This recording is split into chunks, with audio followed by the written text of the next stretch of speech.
पुढचं लिह. Blue line मध्ये लिहायचं, वर इकडे तिकडे नाही ते खोड.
आणि या प्रशिक्षण कार्यशाळेसाठी पेठ तालुक्याच्या आदरणीय गट शिक्षण अधिकारी जगताप मॅडम, तसेच सर्व शिक्षण विस्तार अधिकारी, सर्व सन्माननीय केंद्र प्रमुख आणि पेठ तालुक्यातील उपक्रमशील शिक्षक मित्रमैत्रिणींचं मी आमच्या सुलभक टीमच्या वतीने हार्दिक स्वागत करते.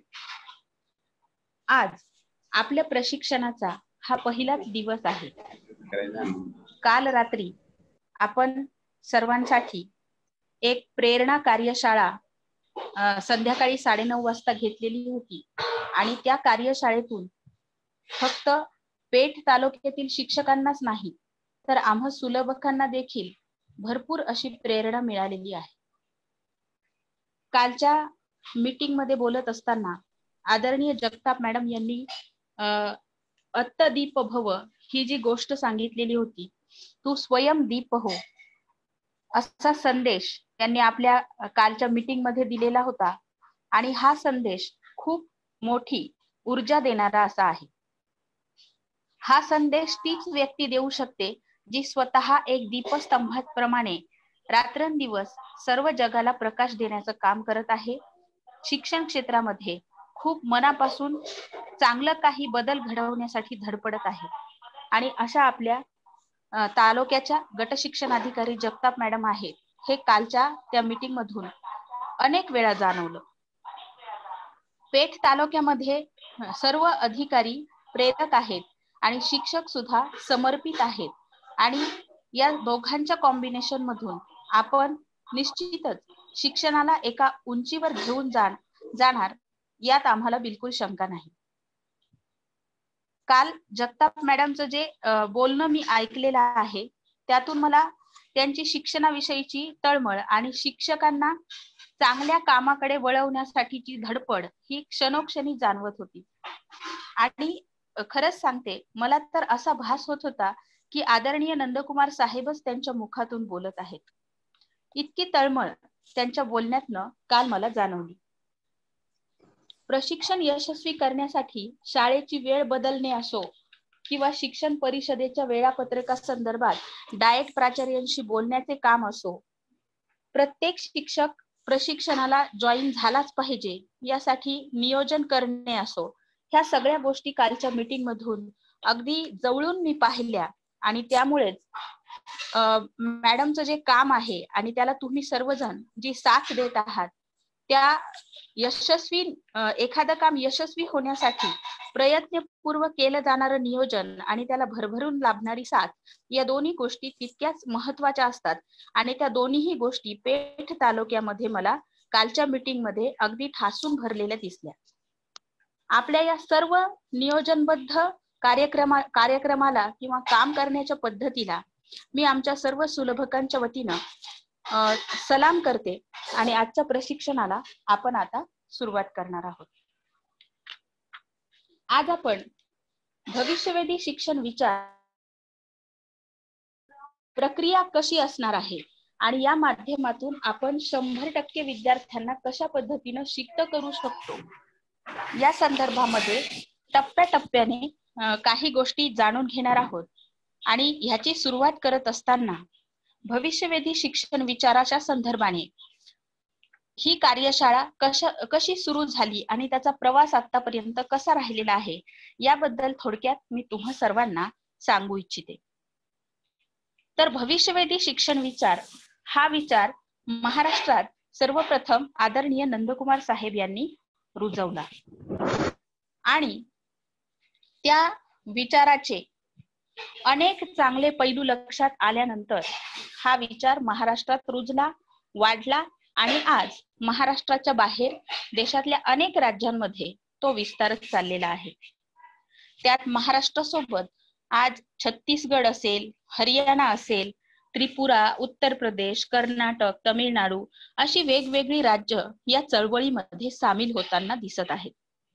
आणि म्हणूनच सुरुवातीला भविष्यवेधी शिक्षण विचार प्रशिक्षण हे फक्त मराठी भाषेतून आणि फक्त महाराष्ट्रातल्या शिक्षकांसाठी उपलब्ध होते, ते आता इतर राज्यांसाठी हिंदी आणि इंग्रजी भाषांमध्ये देखील उपलब्ध झालेले आहे. थोडक्यात संपूर्ण देश ते संपूर्ण जग हा प्रवास आपल्याला पूर्ण करायचा आहे.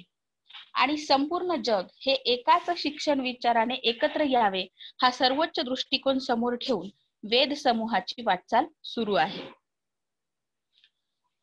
परंपरागत शिक्षण पद्धतीला छेद देत शिक्षणाकडे डोळसपणे कसं बघावं याचा वस्तुपाठ प्रगत शैक्षणिक महाराष्ट्र या चळवळीने महाराष्ट्रात घालून दिला होता.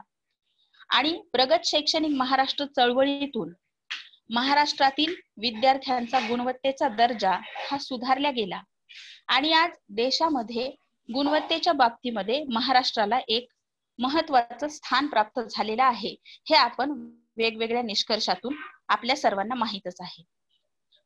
त्यानंतर प्रगत शैक्षणिक महाराष्ट्र या चळवळीचा जो आपण इतिहास पाहतो त्यातून आपल्याला एक गोष्ट लक्षात आलीच असेल की या चळवळीतून महाराष्ट्रातील मुलांनी असर लेवल क्रॉस केलेली आहे आणि नास लेवलवर ते बऱ्यापैकी स्थिरावलेले आहेत. त्यानंतर नास लेवल पार करून ह्या मुलांनी पिसा लेवलकडे प्रवास सुरू करावा. थोडक्यात जागतिक दर्जाचे विद्यार्थी आपल्याला कशा पद्धतीने घडवता येतील ह्याबद्दल जर आपण शिक्षकांना दिशा देऊ शकलो तर निश्चितच संपूर्ण भारतात, महाराष्ट्रातल्याच नाही तर भारतातल्या विद्यार्थ्यांसाठी आपण एक जागतिक दर्जाचं शिक्षण आणि त्या शिक्षणाची पद्धती विकसित करू शकतो. या दृष्टिकोनातून वेध समूह आदरणीय नंदकुमार साहेबांच्या नेतृत्वाखाली वेगवेगळे प्रयोग करत आहेत आणि ते प्रयोग आज खूप मोठ्या प्रमाणात यशस्वी होताना दिसत आहेत. त्याचाच हा भाग म्हणजे आपलं भविष्यवेधी शिक्षण प्रशिक्षण. यामध्ये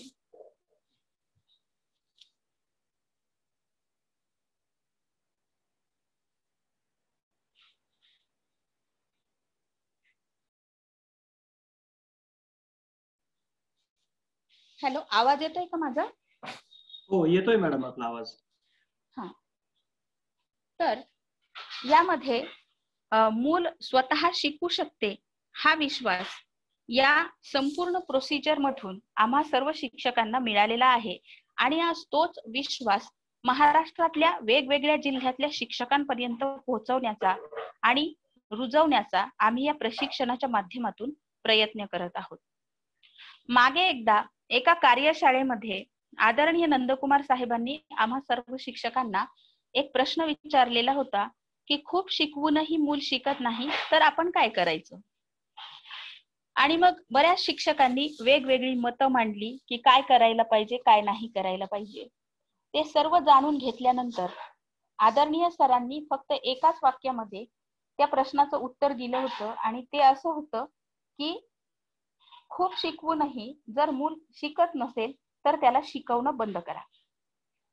हे उत्तर ऐकल्यानंतर कार्यशाळेतले सर्व शिक्षक एकदम अचंबित झालेले होते की शिकवणं बंद करायचं म्हणजे नेमकं काय करायचं.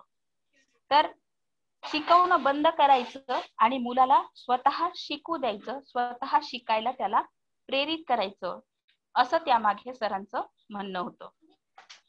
खरं तर या जगामध्ये कोणीही कुणाला कुठलीच गोष्ट शिकवू शकत नाही आणि आपण सुद्धा बऱ्याचदा आपल्याला जर कोणी काही शिकवायला लागलं तर मला शिकवू नका असं आपण त्याला सुचवत असतो. कधी डायरेक्टली सुचवतो, कधी आडून आडून सुचवतो, पण आपल्याला कोणी शिकवलेलं आवडत नाही ही मात्र गोष्ट नाकारता येणार नाही. माणूस शिकतो कसा या गोष्टीचा जर आपण विचार करायला लागलो तर आपल्याला एक गोष्ट लक्षात येईल की अगदी जन्मल्यापासून ते मरेपर्यंत माणूस स्वतः ज्या गोष्टी बघतो, ऐकतो, वाचतो आणि त्यावर त्या अनेक गोष्टी तो स्वतः ग्रहण करतो आणि त्यावर तो चिंतन मनन करतो आणि त्यातून त्याला ज्या गोष्टी आकलन होतात त्यातून त्याचं शिकणं होत असतं. म्हणजेच माणूस हा स्वानुभवातून स्वतः शिकतो आणि घेतलेल्या अनुभवांवर तो जो चिंतन मनन करतो त्या चिंतन मननातून त्याचं शिकणं हे होत असतं. मग आता एवढी प्रस्तावना केल्यानंतर तुम्हा सर्वांना हा प्रश्न पडलाच असेल की जर कोणीच कुणाला काहीच शिकवू शकत नाही तर मग या प्रशिक्षणाच्या माध्यमातून तुम्ही आम्हाला का शिकवत आहात किंवा तुम्ही आम्हाला काय शिकवणार आहात. तर या 6 दिवसांच्या प्रशिक्षणामधून मी हे सुरुवातीला स्पष्ट करू इच्छिते की आम्ही तुम्हाला काही शिकवणार नाही आहोत, तर आम्ही तुमच्या समोर काही मुद्दे मांडणार आहोत. या प्रशिक्षणाच्या माध्यमातून विविध जिल्ह्यातील शिक्षकांना आलेले काही अनुभव मांडणार आहोत, त्यावर चर्चा घडवून आणणार आहोत आणि ह्या चर्चेतून तुमच्या आणि आमच्यामध्ये जे वैचारिक रिफ्लेक्शन होणार आहे त्यातून सुलभ म्हणून आमचं आणि प्रशिक्षणार्थी म्हणून तुम्हा सर्व शिक्षक मित्रमैत्रिणींचं असं दोघांचंही शिक्षण घडणार आहे. मग कसं घडणार आहे हे प्रशिक्षण, 6 दिवसामध्ये काय काय घडणार आहे याबद्दल थोडक्यात मी तुम्हाला इथे माहिती सांगेन. खरं तर ही माहिती वेळोवेळी पोस्टच्या माध्यमातून आमच्या सुलभकांनी आपल्यापर्यंत पोहोचवलेलीच आहे. तरी सुद्धा प्रशिक्षणाचा एक भाग म्हणून मी तुम्हाला हे 2 मिनिटांमध्ये अवगत करणार आहे. तर आपलं हे प्रशिक्षण इथून पुढे रोज 3 ते 5 या वेळामध्ये 6 दिवस चालणार आहे. रोज 2 तास ऑनलाईन आपण भेटणार आहोत आणि इतर वेळात व्हॉट्सअप गटावरती या प्रशिक्षणाच्या संदर्भाने वाचन साहित्य देणे किंवा स्वाध्याय देणे आणि तो स्वाध्याय तुम्ही सोडवणे या प्रक्रियेतून आपलं हे प्रशिक्षण 24 तास चालूच असणार आहे. म्हणजे इथून पुढे 6 दिवस तुमच्या डोक्यामध्ये जो काही विचार चालणार आहे तो असणार आहे भविष्यवेधी शिक्षण विचाराच्या दिशेने चालणारा विचार. त्यानंतर ह्या प्रशिक्षणामध्ये आपल्याला जर मत मांडायचं असेल किंवा एखादा प्रश्न विचारायचा असेल तर त्यासाठी आपल्याला 2 ऑप्शन्स आहेत. त्यामध्ये रेज हँड हा एक ऑप्शन तुम्ही वापरू शकता किंवा मेसेज बॉक्स मध्ये आपले प्रश्न तुम्ही मांडू शकता. निश्चितच सुलभक म्हणून आम्ही सर्व तुमच्या प्रत्येक शंकांचं निरसन करण्याचा निश्चितच प्रयत्न करू.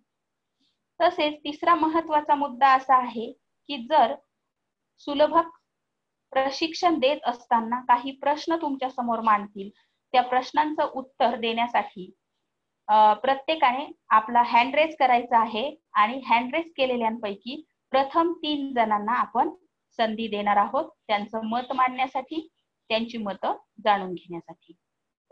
तर ही चालू राहील आपल्या प्रशिक्षणाची प्रोसिजर. सर्वांनी हे प्रशिक्षण मन लावून घ्यावं आणि स्वाध्यायाचा म्हणजे स्वाध्याय व्यवस्थित आणि वेळच्या वेळी सोडवण्याचा निश्चितच प्रयत्न करावा ही आमच्या सर्व सुलभकांच्या वतीने मी आपल्याला विनंती करते. त्याचसोबत वेळोवेळी गटावरती जे वाचन साहित्य देण्यात येणार आहे त्याचं आपण बारकाईनं वाचन करावं आणि त्याच्या देखील शॉर्ट नोट्स काढून ठेवल्यास निश्चितच हा विचार समजून घेण्यासाठी तुम्हाला त्याची प्रचंड मदत होणार आहे आणि तुमच्या शाळेतलं शिकवणं निश्चितच थोडंसं बदललेलं राहील. यानंतर हा प्रशिक्षण घेतल्यानंतर ते निश्चितच बदललेलं तुम्हाला दिसून येईल. त्यातून येणारे सकारात्मक रिझल्ट तुम्हाला आनंद देणारे असतील. थोडक्यात या प्रशिक्षणाचा हेतूच हा आहे की शिक्षकाची मेहनत, शिकवण्याची मेहनत ही आपल्याला अर्ध्यावर आणायची आहे आणि त्याच्यातलं यश हे आपल्याला दुप्पट करायचं आहे, आनंद तिप्पट करायचा आहे. आणि म्हणून तुम्ही सर्वांनी हे प्रशिक्षण मन लावून घ्यावं आणि या प्रशिक्षणात सुचवण्यात आलेले प्रयोग आपण आपल्या विद्यार्थ्यांवर निश्चित करावेत आणि त्यातून तुम्हाला मिळालेले यश हे आमच्या वेद उत्सव मध्ये मांडण्यासाठी आपण निश्चित यावं ही मी आपल्या सुलभक टीमच्या वतीने आपल्या सर्वांना विनंती करते. आणि आता आपण आपल्या प्रशिक्षणाच्या मूळ विषयाकडे वळणार आहोत. तर बघा, आपण आतापर्यंतचा जर आपल्या शिक्षणाचा किंवा शिक्षण क्षेत्रातला इतिहास जर आपण पाहिला तर एक गोष्ट आपल्या सर्वांच्या लक्षात येत असेल की गेली कित्येक वर्ष आपल्या शिक्षण क्षेत्रामध्ये सिलेबस कंप्लीट करण्याचं काम हे खूप जोरात सुरू आहे. परंतु अजूनही आपण शिक्षकांचं मत जर जाणून घेतलं तर ते असं म्हणतात की खूप काही केलं तरी सिलेबस कंप्लीट होत नाही आणि 100% मुलं शिकत नाही हा आपल्या सर्वांचा अनुभव आहे. मग शिक्षण म्हणजे काय? शिक्षण म्हणजे फक्त पाठांतर करणे, प्रश्नांची उत्तरं लिहिणे हे शिक्षण आहे का? तर नाही. आणि पाठ्यक्रम जसं आपण पूर्ण पुस्तक शिकवून संपवतो, त्यावर परीक्षा घेतो, घटक चाचण्या घेतो, प्रथम सत्र, द्वितीय सत्र अशा वेगवेगळ्या परीक्षा घेतो. परंतु हे सगळं केल्यानंतरही आपल्याला असं लक्षात येईल की मुलं शिकताना आपल्याला दिसत नाही. मग हे का होतं हे जर आपल्याला जाणून घ्यायचं असेल तर त्यासाठी आपल्याला सर्वप्रथम भविष्यवेधी शिक्षण विचार हा समजून घ्यावा लागणार आहे. मग हा विचार समजून घेण्यापूर्वी जसं आम्ही तुम्हाला सुरुवातीला पण सांगितलेलं होतं की गटामध्ये सामील झाल्याच्या क्षणापासून तुमचं प्रशिक्षण हे सुरू झालेलं आहे. आपण सर्व जणांना गटात सामील केल्यानंतर एक प्रश्न दिलेला होता की स्वतःची ओळख करून देणे, कोविड काळामध्ये आपल्याला शिक्षणाच्या बाबतीत आलेले अनुभव, विद्यार्थ्यांच्या बाबतीत आलेला अविस्मरणीय अनुभव किंवा स्वतः आतापर्यंत केलेलं विशेष उल्लेखनीय काम हे सर्व आम्ही जाणून घेऊ इच्छित होतो. ते याचसाठी की भविष्यवेधी शिक्षण विचाराच्या दृष्टिकोनातून प्रत्येक शिक्षकाची पूर्वतयारी ही कोणत्या स्तरापर्यंत आहे. आणि मला आनंद वाटतो की तुम्ही ज्या ओळख स्वतःची करून देत असताना जी काही माहिती त्या दिलेली आहे, तर निश्चितच भविष्यवेधी शिक्षण विचाराच्या संदर्भाने व्यवस्थितरित्या मनोभूमिका तयार झालेले शिक्षक आजच्या प्रशिक्षणामध्ये सामील आहेत, हे त्यावरून आम्हाला समजलेलं आहे. त्यानंतर दुसरा मुद्दा होता तो आपण कालच्या प्रशिक्षण पूर्व जो एक स्वाध्याय दिलेला होता त्या संदर्भाने. तर कालच्या म्हणजे आजच्या प्रशिक्षणाच्या साठी पूरक असा एक स्वाध्याय काल आपण दिलेला होता आणि तो स्वाध्याय होता की तुमच्या दृष्टिकोनातून आदर्श शाळा कशी असेल आणि तेथील शिक्षण प्रक्रिया कशी असेल. हा स्वाध्याय आम्ही तुम्हाला लिहिण्यासाठी दिलेला होता आणि काही जणांनी त्या स्वाध्यायावरती खूप छान असं चिंतन केलेलं आहे आणि त्यावर खूप छान लेखन सुद्धा केलेलं आहे. तर बघा, स्वाध्याय देण्यामागे नेमकी काय भूमिका आहे सुलभकांची, किंवा या प्रशिक्षणात स्वाध्याय देण्यामागे हेतू कोणता आहे हे आपण समजून घेऊया सुरुवातीला. तर हा प्रश्न आपण का विचारला असेल हे आपल्या सर्वांना मी सांगू इच्छिते.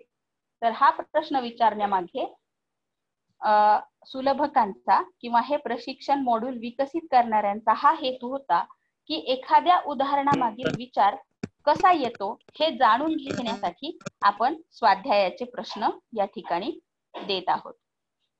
तर जसं आता तुम्हाला प्रश्न कोणता होता हेही मी सांगितलेलं आहे. या ठिकाणी मी आता तुमच्यासाठी एक प्रश्न ठेवणार आहे, तो सर्वांनी लक्षपूर्वक ऐकायचा आहे आणि त्यानंतर त्या अनुषंगाने तुम्ही मला उत्तर देणार आहात. त्यासाठी आपल्याला रेज हँडचं ऑप्शन वापरायचं आहे. तर बघा, स्वाध्याय लिहित असताना आपण जे काही उत्तर लिहितो, स्वाध्याय लिहित असताना आपण जे काही उत्तर लिहितो त्या विचारांचं मूळ कुठे दडलेलं आहे, हे विचार कुठून आलेले आहेत, किंवा आपण एखादं वाक्य बोलतो किंवा कृती करतो तर ती कृती करण्यामागे एक विशिष्ट हेतू हा निश्चितच असतो. तो हेतू सांगता येणे किंवा त्या विचारांचं मूळ सांगता येणे, ही प्रक्रिया एक शिक्षक म्हणून आपल्याला विद्यार्थ्यांच्या बाबतीमध्ये सुद्धा राबवता आली तर अनेक प्रश्नांची उत्तरं आपल्याला किंवा अनेक समस्यांची उत्तरं आपल्याला सहज सापडू शकतात. हे या उदाहरणावरून मी तुम्हाला इथे सांगू इच्छिते. तर बघा, एखादी व्यक्ती एखाद्या प्रश्नाचं काहीतरी उत्तर देते आणि ते उत्तर देण्यामागं ते उत्तर त्याने का दिलेलं आहे हे जर आपल्याला समजून घ्यायचं असेल तर आपल्याला त्याच्या विचारांचं ओरिजिन हे जाणून घेतलं पाहिजे. याच्यासाठी मी तुम्हाला एक छोटंसं उदाहरण देते. माझ्या शाळेमध्ये माझ्याकडे मागच्या वर्षी इयत्ता दुसरीचा वर्ग होता आणि त्या वर्गातील मुलांना एक दिवस मी काहीतरी अभ्यास करायला सांगितलेला होता आणि त्यांना मी ठराविक वेळ दिला आणि सांगितलं की ह्या वेळेत तुमचं हे काम पूर्ण झालं पाहिजे. आणि त्यांना आता काहीतरी प्रेरणा द्यायची होती मला, म्हणून मी त्यांना सांगितलं की तुम्ही ससा आणि कासवची गोष्ट ऐकलेली आहे. तर ससा म्हणजे ससा कसा पटपट काम करतो किंवा जोरात धावतो, तर आणि कासव हळू असतं, हळूबाई असतं कासव. तर मला आता बघायचं आहे की आपल्या वर्गात किती मुलं ससे आहेत आणि किती मुलं कासव आहेत. तर मला ह्या मागं त्यांना असं सांगायचं होतं की तुम्ही लवकर लवकर काम करावं, म्हणजे त्यांचं काम लवकरात पूर्ण होण्यासाठी, म्हणून मी त्यांना असं वाक्य बोलले. त्यानंतर वर्गातला आमेर नावाचा एक विद्यार्थी समोर आला आणि तो म्हणाला की मॅडम, मला ससा नाही व्हायचंय, मला कासव व्हायचंय. आणि मग मला थोडासा त्याचा राग आला की मी म्हंटल की काय रे, तुला इतकं छान सगळं येतं आणि तुझी अशी काय इच्छा आहे की तुला ससा नाही व्हायचं आणि कासव व्हायचं. तर त्या मुलाने दिलेलं उत्तर इतकं मार्मिक होतं. तो म्हणाला की मला कासव यासाठी व्हायचं आहे की कासव नेहमी जिंकतं. म्हणजे त्या गोष्टीवर त्याच्या मनामध्ये जो विचार तयार झालेला होता किंवा जे चिंतन त्याने केलेलं होतं त्यातून त्याचं ते उत्तर आलेलं होतं. म्हणजेच बघा, आता आपण काल तुम्हाला जो स्वाध्यायाचा प्रश्न दिलेला होता की आदर्श शाळा तुमच्या दृष्टिकोनातून कशी असेल आणि तिथली शिक्षण प्रक्रिया कशी असेल? तुम्ही सर्वांनी खूप छान उत्तरं दिलेली आहेत. जसं मी प्रत्येकाचा स्वाध्याय वाचला, प्रतिक्रिया जरी देणं झालेली नसली तरी मी ते वाचलेलं आहे. तर आदर्श शाळा आणि तिथली शिक्षण प्रक्रिया या संदर्भामध्ये काही जणांनी भौतिक सुविधांवर भर दिलेला आहे. त्यानंतर एक जणांनी सांगितलंय की अवांतर कामं करण्यामध्ये किंवा ऑफिसची कामं करण्यामध्ये भरपूर वेळ जातो, त्यामुळे शिक्षकांची संपूर्ण पदे भरलेली असावी. एका सरांनी लिहिलेलं आहे की मुलांना लळा लावणारी शाळा असावी, स्वतः शिकण्यास प्रेरित करणारी, निसर्गरम्य, तंत्रज्ञान, विज्ञान, अध्यात्म यांचा पाठपुरावा करणारी शाळा असावी, जाचक सिस्टीम मधून सुटका देणारी शाळा असावी, मातृभाषेतून आंतरराष्ट्रीय भाषेकडे जाणारी शाळा असावी, किंवा असे अनेक त्यांनी उत्तरामध्ये मुद्दे मांडलेले आहेत.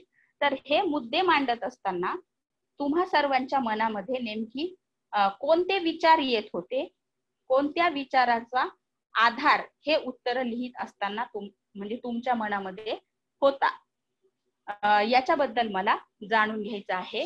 तर माझा प्रश्न असा आहे की आदर्श शाळेबद्दलचा स्वाध्याय लिहित असताना तुमच्या मनामध्ये नेमके कोणते विचार चालू होते आणि तुम्ही जे उत्तर लिहिलेलं आहे त्या उत्तराचा बेस काय आहे, कोणत्या घटनेची प्रेरणा ही उत्तर लिहिताना तुमच्या मनामध्ये होती, हे मला जाणून घ्यायचं आहे. तर त्यासाठी आपण रेज हँडचा ऑप्शन वापरूया आणि या विचारलेल्या प्रश्नाबद्दल आपण मत मांडण्याचा प्रयत्न करूया. सर्वांना विनंती आहे की ज्यांना उत्तर देण्याची इच्छा असेल त्यांनी हँड रेज करावा. प्रश्न समजलेला आहे तुम्हाला?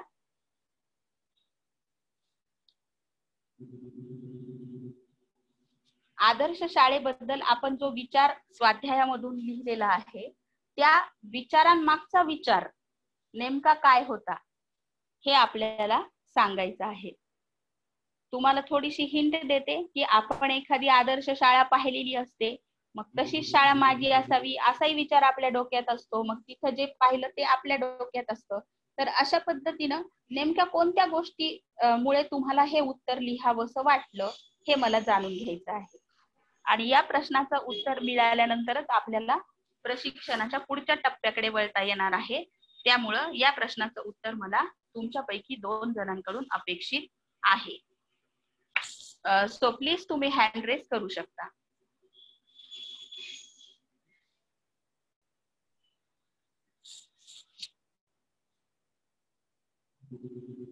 हँड रेज ऑप्शन सापडत नसेल तर कृपया विनंती असेल की त्यांनी चॅट बॉक्स मध्ये नाव टाकलं तरी चालेल, म्हणजे इकडून अनम्यूट करायला सोपं होईल. चॅट बॉक्स मध्ये आपलं नाव टाकलं किंवा आपलं मत जे आहे ते टाकलं तरी चालेल.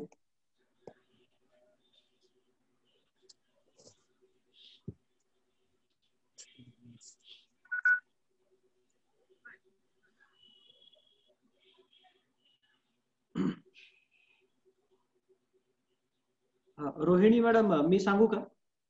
हो चालेल सर. हो हो ठीक आहे. मॅडम, आदर्श शाळा हा मुद्दा जेव्हा आपण लक्षात घेतो तेव्हा सगळ्यांच्या मनामध्ये तुम्ही म्हणता त्याच प्रकारे विचार येतो की सगळ्यांनी आतापर्यंत बघितलेल्या वेगवेगळ्या शाळा आणि म्हणजे कंपॅरिझन सुरू होतं प्रत्येकाच्या मनात की इमारत असेल किंवा भौतिक सुविधा असतील किंवा शिक्षक असतील, पेहराव असतील. ते मत मीच व्यक्त केलं होतं की जाचक अटींमधून किंवा जाचक सिस्टीम मधून मुक्तता देणारी शाळा असावी. त्याचा मला अर्थ असा अभिप्रेत होता की ज्या शाळेमध्ये मोकळ्या मनाने वावरणारे विद्यार्थी आणि तितक्याच खुल्या मनाने म्हणजे अगदी समर्पणाच्या भावनेने काम करणारे शिक्षक असतील, जर तिथे इतकं भयमुक्त वातावरण असेल की तिथे येण्या जाण्याला कोणालाही बंधन नसेल, किंवा अगदीच आपण पाहिलं वाबळेवाडी शाळेचं उदाहरण आपल्या सगळ्यांसाठी अगदी मूर्तिमंत आहे की जिथे वर्गांच्या भिंती नसतील अशी शाळा असेल तर त्या शाळेत जायला कोणालाही आवडेल, त्या शाळेत शिकायला कोणालाही आवडेल. आणि नॅचरली मला वाटतं की त्या शाळेमधून जे आउटपुट मिळेल ते आदर्श असेल आणि असं आउटपुटच मला वाटतं आपल्याला ती शाळा आदर्श घडवण्यासाठी मार्गदर्शक ठरू शकतं असं मला वाटतं. Thank you madam. खूपच छान सर. अजून कुणाला याबद्दल मत मांडायचं आहे का, की प्रश्नाचं उत्तर लिहित असताना नेमके कोणते विचार तुमच्या डोक्यात आलेले होते आणि त्यानुसार तुमचं उत्तर तयार झालेलं आहे? अजून एक जणांची प्रतिक्रिया अपेक्षित आहे. गणेश पालवे सर. विजय राऊत सरांचंही दिसतंय. ठीक आहे, गणेश पालवे सर, आपल्याला विनंती करतो की आपलं मत व्यक्त करा. हा मॅडम, आदर्श शाळा जेव्हा आपण ही जी संकल्पना जेव्हा आपल्या मनामध्ये असते तेव्हा माझा प्रश्न विचारण्यामागचं जे मूळ होतं, तर ते मूळ असं आहे का प्रत्येक शिक्षकाच्या मनात जसं एखाद्याचं प्रत्येकाचं घराविषयीचं मत असतं का माझं घर असं असावं, म्हणजे ती त्या परीने तो त्याचा विकास करण्याचा प्रयत्न करत असतो. तशाच प्रकारे आदर्श शाळेचं एक उदाहरण असं आहे, प्रत्येकाच्या मनामध्ये किंवा त्यांनी पाहिलेले असतात किंवा त्यांनी वाचलेले असतात, त्याच्या ज्या संकल्पना दृढ झालेल्या असतात त्याच्या मनामध्ये, त्या संकल्पनेनुसार तो त्या शाळेचा किंवा तशा गोष्टीचा विचार करत असतो का माझी शाळा ही अशी असावी आणि त्यातून मला खूप म्हणजे तिथे असेल तर त्यातून मला खूप छान आनंद मिळेल, मुलांनाही शिकायला आनंद मिळेल आणि मलाही काम करण्याला आनंद मिळेल. म्हणून प्रत्येक शिक्षकाच्या मनात आदर्श शाळेविषयीचे मुद्दे हे निश्चितपणे वेगवेगळे असणार आहेत आणि ते मुद्दे प्रत्येकाचे वेगवेगळे असल्यामुळं आपण ज्यावेळेस ते शेअर करू त्यावेळेस एक मोठी यादी तयार होईल का ही अशी शाळा म्हणजे ही आदर्श शाळा असेल, जेणेकरून मग त्या शाळेतून शिक्षकांना काम करताना आनंद, मुलांना शिकताना आनंद आणि निश्चितपणे जर आनंददायी शाळा असेल तर निश्चितपणे घडणारी पिढी ही निश्चित चांगलीच पण असणार आहे. त्यामुळं हा प्रश्न विचारण्याचं मूळ माझ्या मते तरी असं असेल, प्रत्येकाच्या मनामध्ये एक संकल्पना असतात किंवा एक स्वप्न असतात का अशी शाळा असावी, त्या शाळेमध्ये मला आनंद मिळावा. धन्यवाद. Thank you sir. जर एखाद्या ज्या सरांनी उत्तर लिहिलेलं आहे तर त्यांच्यापैकी जर कोणी सांगितलं की ते उत्तर तुम्ही लिहिलेलं आहे ना, तर ते लिहिताना तुमच्या डोक्यात नेमकं काय चालू होतं?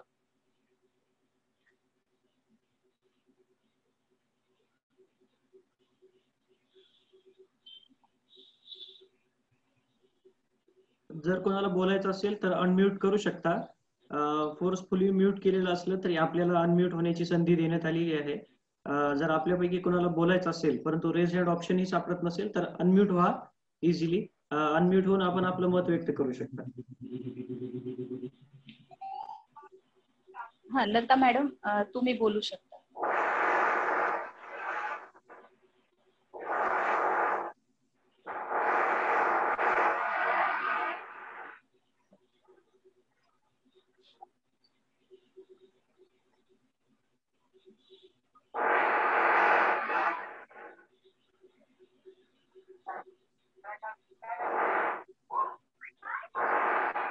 हॅलो मॅडमचा आवाज येत नाहीये. आवाजाचा काही इश्यू असू शकतो. परशुराम कोर सरांचा हो हँड रेज आहे. परशुराम कोर सर आपल्याला अनम्यूट करून घ्या, आपण बोलू शकता. परशुराम कोर सर बोला सर. हॅलो. हा सर बोला. हॅलो मॅडम, भविष्यवेधी शिक्षण विचार प्रणाली आहे ही आपण म्हणालात की नंदकुमार साहेबांची एक विचाराची दिशा आहे, तशी आपल्या पेठ तालुक्यामध्ये जेवढे शिक्षक या प्रशिक्षण आज उपस्थित त्यांची सुद्धा एक विचार करण्याची दिशा वेगवेगळी असू शकते. आणि आपण म्हटलात की आदर्श शाळा कशी असावी आणि ही प्रत्येकाची विचारसरणी एखाद्या प्रश्नाचं उत्तर लिहित असताना अनेक वाक्यांची जोडणी त्याच्या मनामध्ये घोळत असलेले विचार तो मांडण्याचा प्रयत्न करत असतो. जशी संकल्पना असेल किंवा काही पाहिलेलं, अनुभवलेलं, जाणलेलं किंवा अशा अनेक विद्यार्थ्यांचे अनुभव असतील किंवा पाहिलेले शाळा असतील, अशी विद्यार्थी गुणवत्तापूर्वक कसे तयार होतील, म्हणजे त्या विद्यार्थ्यांना स्वतः शिक्षण घेण्यासाठी किंवा प्रेरित करण्यासाठी काय उपलब्ध करून देता येईल. सगळंच उपलब्ध होईल असं नाही, पण जे उपलब्ध आहे त्या उपलब्ध साहित्यातून माझी मुलं स्वतःहून कसे शिक्षण घेतील किंवा शिकू शकतील असे विचार पहिल्यांदा शिक्षकाच्या मनामध्ये येतात. आणि त्या दिशेने पावलं टाकत असताना विद्यार्थ्यांना ज्या उणिवा भासतात त्या उणिवा पूर्ण करण्याकडे शिक्षकाचा कल असतो. मग एखादी गोष्ट त्यांना मिळत नसेल तर ती जास्त महागडी नसताना सोप्या पद्धतीने कशी त्यांना उपलब्ध करून देता येईल आणि सहज मुलं त्या वातावरण त्या विद्यार्थ्यांच्या गटागटामध्ये प्रेरणा घेऊन स्वतः कसे शिकू शकतील, ज्या अर्थी आपण म्हणतो की शिक्षकांनी जास्त शिकूच नाही, मुलांना शिकू द्यावं, अशी जर प्रेरणा घेतली तर आदर्श कल्पना माझी रुच आणि त्याच्या डोक्यामध्ये असू शकतात, उतरत वेगवेगळ्या कल्पना सुद्धा त्याच्यामध्ये असू शकतात. पण त्याचा अर्थ एकच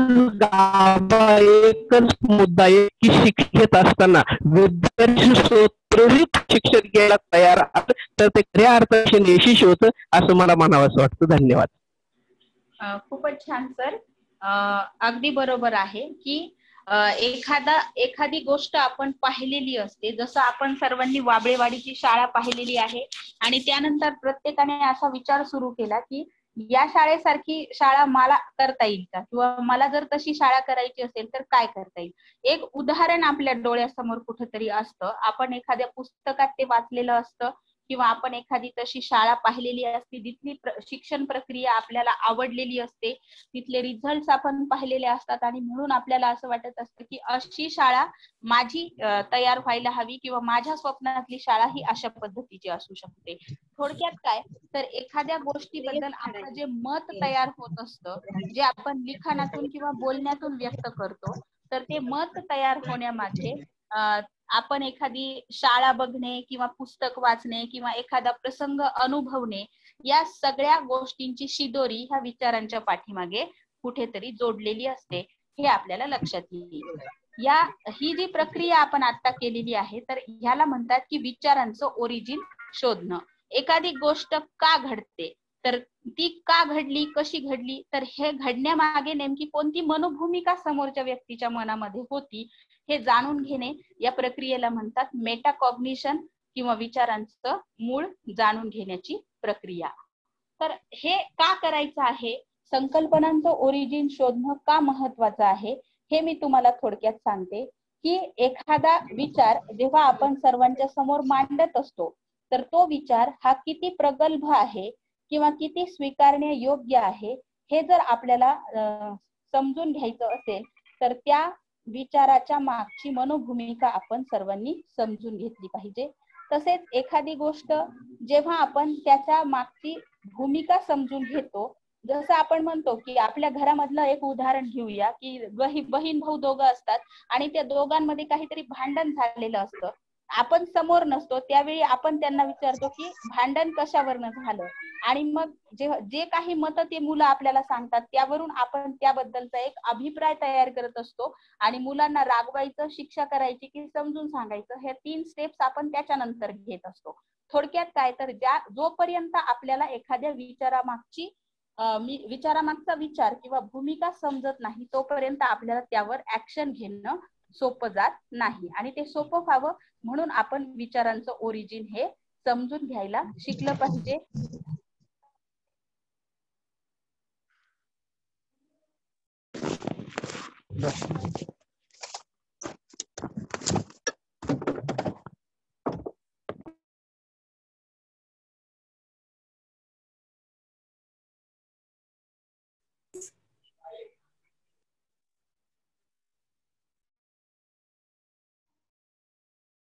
रोहिणी मॅडम, आवाज आमच्यापर्यंत पोहोचत नाही आपला. आता येतोय का? हो येतोय मॅडम. ओके. विलास शिरोरे सरांची कमेंट आली होती. विलास शिरोरे सर, आपल्याला काही बोलायचं आहे का?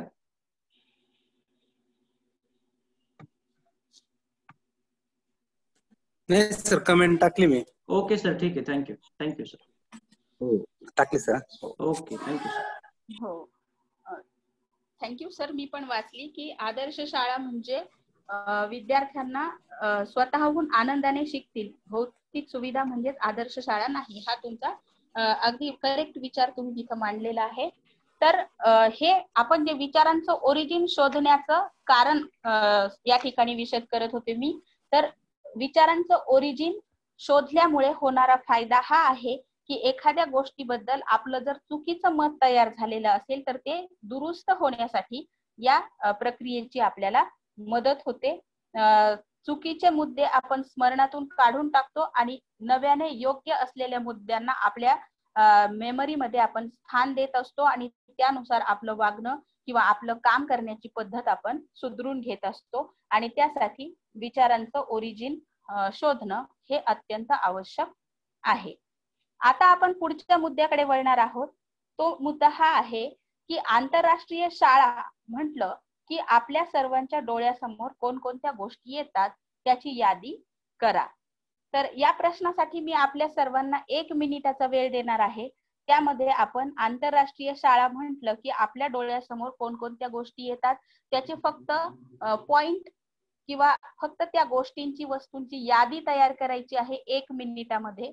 आपण बघूया कोणाचे कोणते नवीन नवीन मुद्दे आपल्याला आंतरराष्ट्रीय शाळेच्या दृष्टिकोनातून समोर येतात. तुम्हा सर्वांसाठी 1 मिनिटाचा वेळ आहे. तुमच्याकडे वही पेन तयारच असेल. वरती आंतरराष्ट्रीय शाळा हा मुद्दा टाका आणि त्याच्या खाली पटापट मुद्द्यांची यादी तयार करा.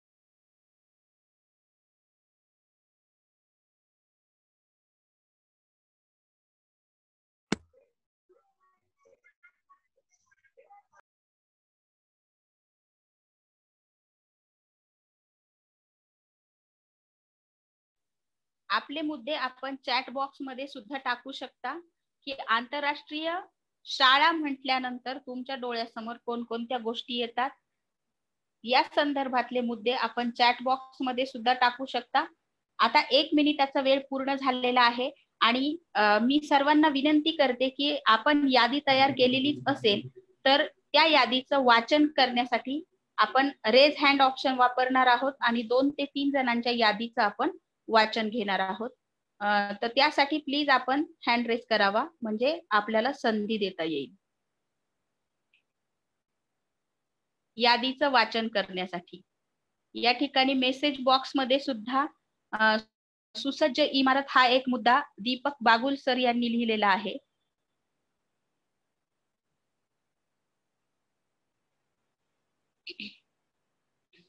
लवकर लवकर प्रतिसाद दिल्यास आपल्याला तितक्याच लवकर पुढे जाता येईल. आंतरराष्ट्रीय शाळा या मुद्द्याशी संबंधित यादीचं वाचन आपल्याला करून घ्यायचं आहे. मेसेज बॉक्स मध्ये एक मेसेज आलेला आहे की शिक्षण प्रत्येक ग्रंथालय, मैदान, प्रयोगशाळा, विविध भाषांचे अध्ययन, अध्यापन, अभ्यासात लवचिकता, वेळेला महत्त्व देणे. खूप छान छान मुद्दे तुम्ही यामध्ये ऍड करत आहात. कुणाला वाचन करायची इच्छा असेल तर आपण हँड रेस पण करू शकता.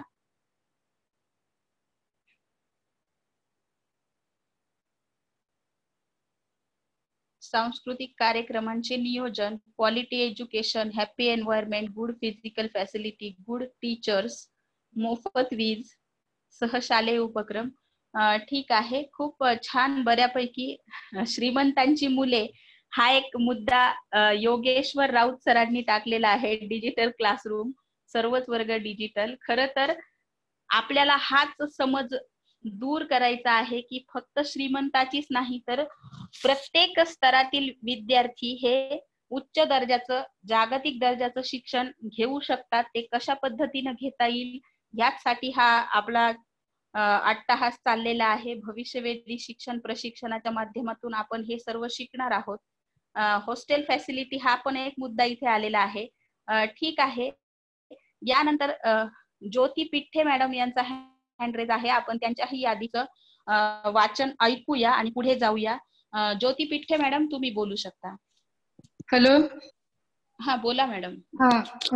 माझा पहिला मुद्दा आहे आंतरराष्ट्रीय शाळा ही सर्व भौतिक सुविधांनी युक्त अशी इमारत त्या ठिकाणी असली पाहिजे. त्यानंतर सर्व प्रकारच्या शैक्षणिक साधनांची उपलब्धता त्या ठिकाणी असली पाहिजे. त्यानंतर सर्व प्रकारचे व कृती यांसाठीची संदर्भ पुस्तके आणि शिक्षकास स्वातंत्र्य असलं पाहिजे. त्याच्यानंतर प्रयोगशीलतेस त्या शाळेमध्ये वाव असला पाहिजे. ही माझी आंतरराष्ट्रीय शाळेचं एक दृष्टिकोन आहे. Thank you thank you. थँक्यू ज्योतिताई, तुम्ही छान प्रतिसाद दिलात. विशेष म्हणजे हँड रेस करून हे अपेक्षित आहे प्रत्येकाकडून. प्रत्येकाने या प्रशिक्षणामध्ये सक्रिय सहभाग घ्यायचा आहे. तर हे प्रशिक्षण आपल्या दोघांसाठी सुद्धा आनंददायी ठरेल. यानंतर आपण पुढे जाणार आहोत. आत्ताच आपण आंतरराष्ट्रीय शाळा म्हटल्यानंतर आपल्या डोळ्यासमोर कोणकोणते मुद्दे येतात याची यादी तयार केलेली आहे. यानंतर दुसरी पण आपल्याला यादीच तयार करायची आहे, ती म्हणजे आंतरराष्ट्रीय शिक्षण म्हटल्यानंतर आपल्या डोळ्यासमोर कोणकोणत्या बाबी येतात. आता शाळा कशी असावी या संदर्भात तुम्ही चॅट बॉक्स मध्ये खूप छान छान टाकलेलं आहे की ऍक्टिव्हिटी बेस्ड प्रोग्राम असावा किंवा ऍक्टिव्ह टीचर्स, भौतिक सुविधा असाव्यात, शालेय व्यवस्थापन समिती सक्षम असावी, हॉस्टेल फॅसिलिटी वगैरे. ह्या आंतरराष्ट्रीय शाळेच्या संदर्भाने टाकलेले मुद्दे आहेत. आता तुम्हाला काय करायचं आहे, तर आंतरराष्ट्रीय शिक्षणाच्या संबंधाने जे मुद्दे तुमच्या डोळ्यासमोर येतात किंवा ज्या गोष्टी तुमच्या डोळ्यासमोर येतात ते आपण चॅट बॉक्स मध्ये टाकूया किंवा यादी तयार करून त्याचं वाचन करूया. दोन्हीही गोष्टींचं स्वागत असेल. आपण दोन्हीही गोष्टींचा उपयोग करू शकता आणि यादी तयार करू शकता. सो प्लीज तुमचा 1 मिनिट इथून पुढे सुरू झालेला आहे.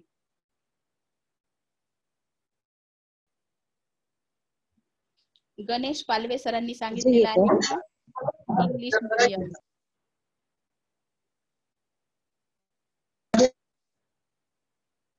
हा, कोणी बोलू इच्छित आहात का?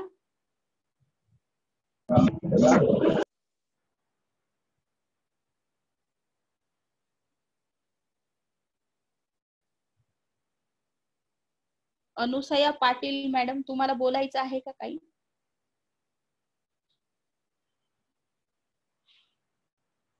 चला आपण चॅट बॉक्स मध्ये देखील मुद्दे टाकूयात. या ठिकाणी देवराम चौधरी सरांनी काही मुद्दे टाकलेले आहेत की डिजिटल शाळा, डिजिटल वर्ग, समृद्ध प्रयोगशाळा, समृद्ध कला, संगीत, साहित्य, ग्रंथालय, भाषांतर, सराव, वर्गीकरण, संश्लेषण, कथा कथन, अनुकरण. हे राकेश चौरे सरांनी टाकलेलं आहे. विविध देशातील चांगल्या व कृतीयुक्त शिक्षणावर भर देणाऱ्या पद्धतींचा वापर, इंग्रजी सोबत मराठीवरही तितकाच भर असावा. ह्या आंतरराष्ट्रीय शिक्षणाच्या अनुषंगाने आपण या ठिकाणी मुद्दे टाकत आहोत. जर कुणाचे मुद्दे लिहून तयार असतील तर आपण त्याचंही वाचन घेऊया. आपण हँडरेज देखील करू शकता. 1 मिनिट झाल्यानंतर आपण पुढे जाणार आहोत, पुढच्या मुद्द्याकडे वळणार आहोत.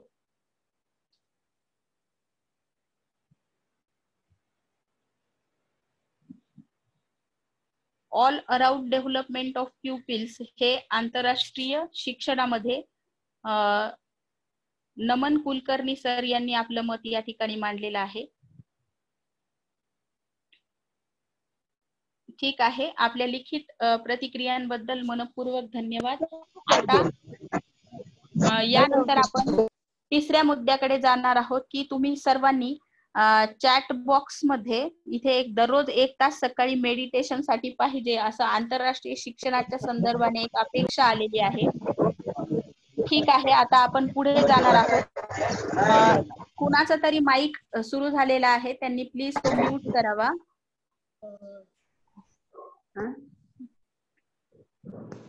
कक्कड पोपट मॅडम, तुमचा माईक, तुम्हाला काही बोलायचं आहे का?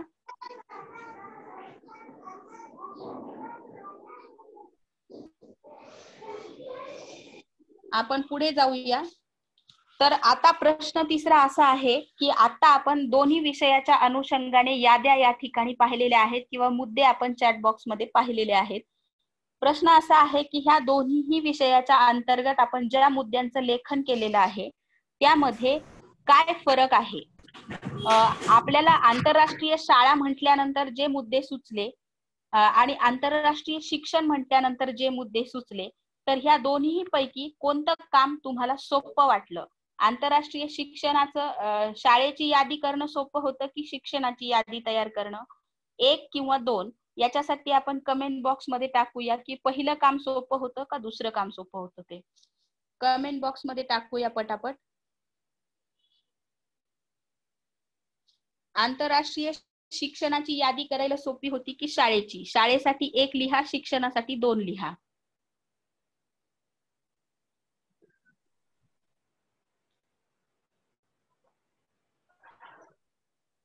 मॅक्झिमम जणांचं उत्तर असं आलेलं आहे की आंतरराष्ट्रीय शिक्षणासंदर्भाने यादी करणं सोपं गेलं आणि आंतरराष्ट्रीय शाळेच्या संदर्भाने यादी करणं सोपं नव्हतं असं त्यांना वाटतंय. काही जणांना पहिली यादी सोपी वाटलेली आहे.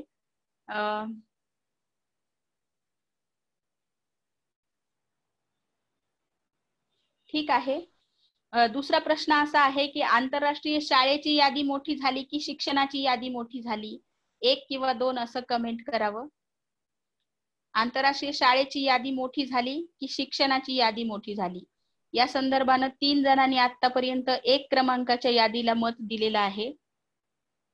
आपण पटापट जाणून घेणार आहोत तुम्हा सर्वांची मतं. अनेक जणांनी पहिल्या क्रमांकाची यादी तयार करणं सोपं आहे असं मत या ठिकाणी दिलेलं आहे. त्यानंतरचा प्रश्न असा आहे की दोन्ही याद्यांमध्ये बरेच मुद्दे सेम आहेत असं तुम्हाला जाणवलं का? होय किंवा नाही असं उत्तर द्यायचं आहे.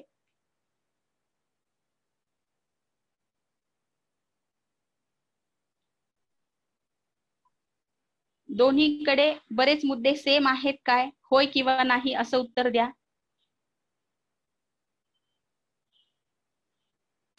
काही जणांना वाटतंय की सेम आहेत, काही जणांना वाटतंय की मुद्दे वेगवेगळे होते.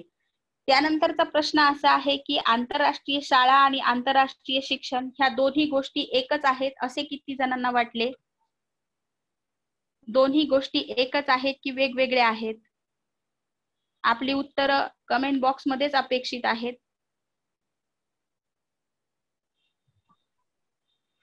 साळुंके सरांना वाटतंय की शिक्षण आणि शाळा ह्या वेगवेगळ्या आहेत. दीपक बागुल सरांनाही वाटतंय की वेगवेगळ्या आहेत. पोद्दार सरांना वाटतं आहे की एकच नाही, ह्या दोन्ही गोष्टी वेगवेगळ्या आहेत. निश्चितच ह्या दोनही गोष्टी वेगवेगळ्या आहेत, कारण आंतरराष्ट्रीय शाळा आणि आंतरराष्ट्रीय शिक्षण यामध्ये नेमका फरक काय आहे हे आपण समजून घेऊया. तर आंतरराष्ट्रीय शिक्षण हे आपल्याला साध्य करायचं आहे आणि त्यासाठी साधन म्हणून आंतरराष्ट्रीय शाळा आपल्याला उपयोगाला येणार आहेत. म्हणजेच आंतरराष्ट्रीय शिक्षण घेण्यासाठी आंतरराष्ट्रीय शाळा हे फक्त माध्यम आहे, हे या ठिकाणी मी नमूद करू इच्छिते. या ठिकाणी आपण हे जे छोटासा शॉर्ट सर्वे केला होता विविध प्रश्नांच्या अनुषंगाने, त्या ठिकाणी असं लक्षात येतं आपल्याला की आपल्याला आंतरराष्ट्रीय आपण जे मुद्दे या ठिकाणी मेन्शन केलेले आहेत की भौतिक सुविधा असाव्यात, इमारत असावी, इंग्रजी माध्यम असावं किंवा एक्सपर्ट टीचर्स असावेत, त्यानंतर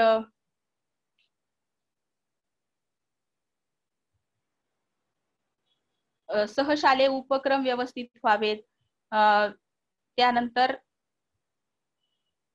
विविध भाषांचे अध्ययन अध्यापन, अद्ययावत ग्रंथालय, मैदान, प्रयोगशाळा.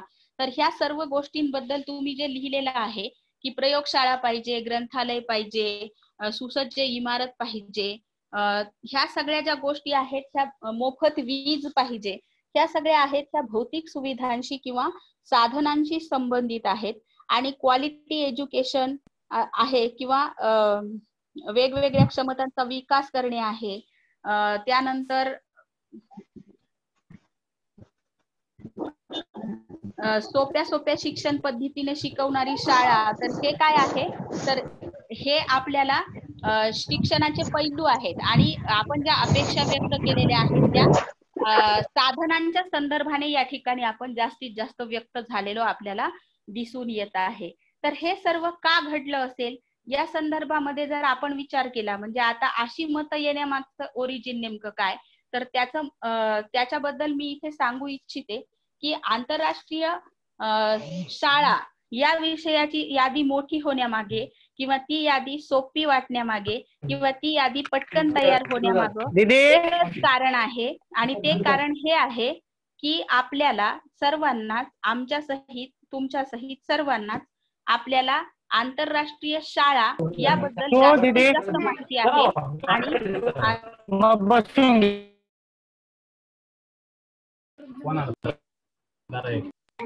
माईक प्लीज म्यूट करा. पंडित महाले सर आपला माईक परत अनम्यूट होतो आहे. आणि अनुसया पाटील मॅडम आपला माईक अनम्यूट होतो आहे परत. माझी परत एकदा विनंती असेल, आपण माईक म्यूट करून घ्यावे. Rohini madam, sorry to interrupt you, please आपण कॅरी ऑन करू शकता मॅडम. ओके सर, प्लीज आपल्या माईक वर सर्वांनीच कंट्रोल ठेवा, कारण मध्येच इतका जोरात आवाज येतो की कानांना सुद्धा खूप इरिटेट होतं त्यातनं. तर आपण या मुद्द्यावर आलेलो होतो की आंतरराष्ट्रीय शाळा या विषयाने आपल्या सर्वांनाच भरपूर माहिती असते.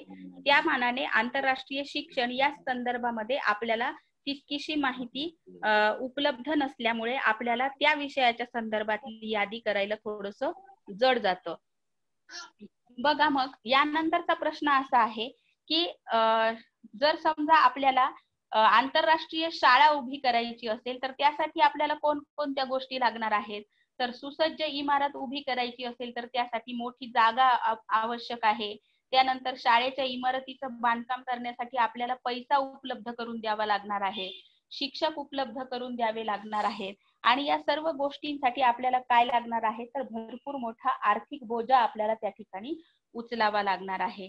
त्यानंतर तरी आपण हे सगळं काही धडपड करून एक सुसज्ज इमारत आंतरराष्ट्रीय शाळा म्हणून उभी केली तर आपल्याला त्या ठिकाणी वेगवेगळ्या प्रयोगशाळा उभ्या कराव्या लागणार आहेत, ज्याच्यासाठी फार मोठा खर्च आहे. आणि दिलेल्या सुविधा ह्या सर्वकालीन म्हणजे आपण म्हणतो ना की आउटडेटेड होतात. बघा, काही गोष्टी की आज जी उपयुक्त असते ती वस्तू ती उद्या बिनकामाची होऊन जाते. तर सर्व काळासाठी युजफुल राहील अशा त्या वस्तू आपण एकदाच खरेदी करून देऊ शकत नाही, कारण काळानुसार आपल्याला जशी गरज लागेल तसं नवनवीन गोष्टींची खरेदी ही करतच जावी लागणार आहे. म्हणजे आज तयार केलेली कम्प्युटर लॅब असेल किंवा आज तयार केलेली विज्ञान प्रयोगशाळा असेल, गणित प्रयोगशाळा असेल, ह्या 4-5 वर्षानंतर त्या आउटडेटेड होणार आहेत. म्हणजे वारंवार येणारा खर्च हा त्या ठिकाणी आपल्याला गृहीत धरावा लागणार आहे. त्यामुळे काय होतं तर हे शिक्षण जे आहे ते स्वस्तातलं न राहता खर्चिक व्हायला लागतं. मग प्रश्न असा आहे की एक शिक्षक म्हणून आपण जिल्हा परिषद शाळेचे शिक्षक म्हणून जर विचार करायला गेलो तर हे सर्व करणे एक शिक्षक म्हणून आपल्याला सहज शक्य आहे काय? होय किंवा नाही असं आपण उत्तर देऊ शकता की एक शिक्षक म्हणून आपल्याला आंतरराष्ट्रीय शाळा इमारत उभी करणे शक्य आहे काय?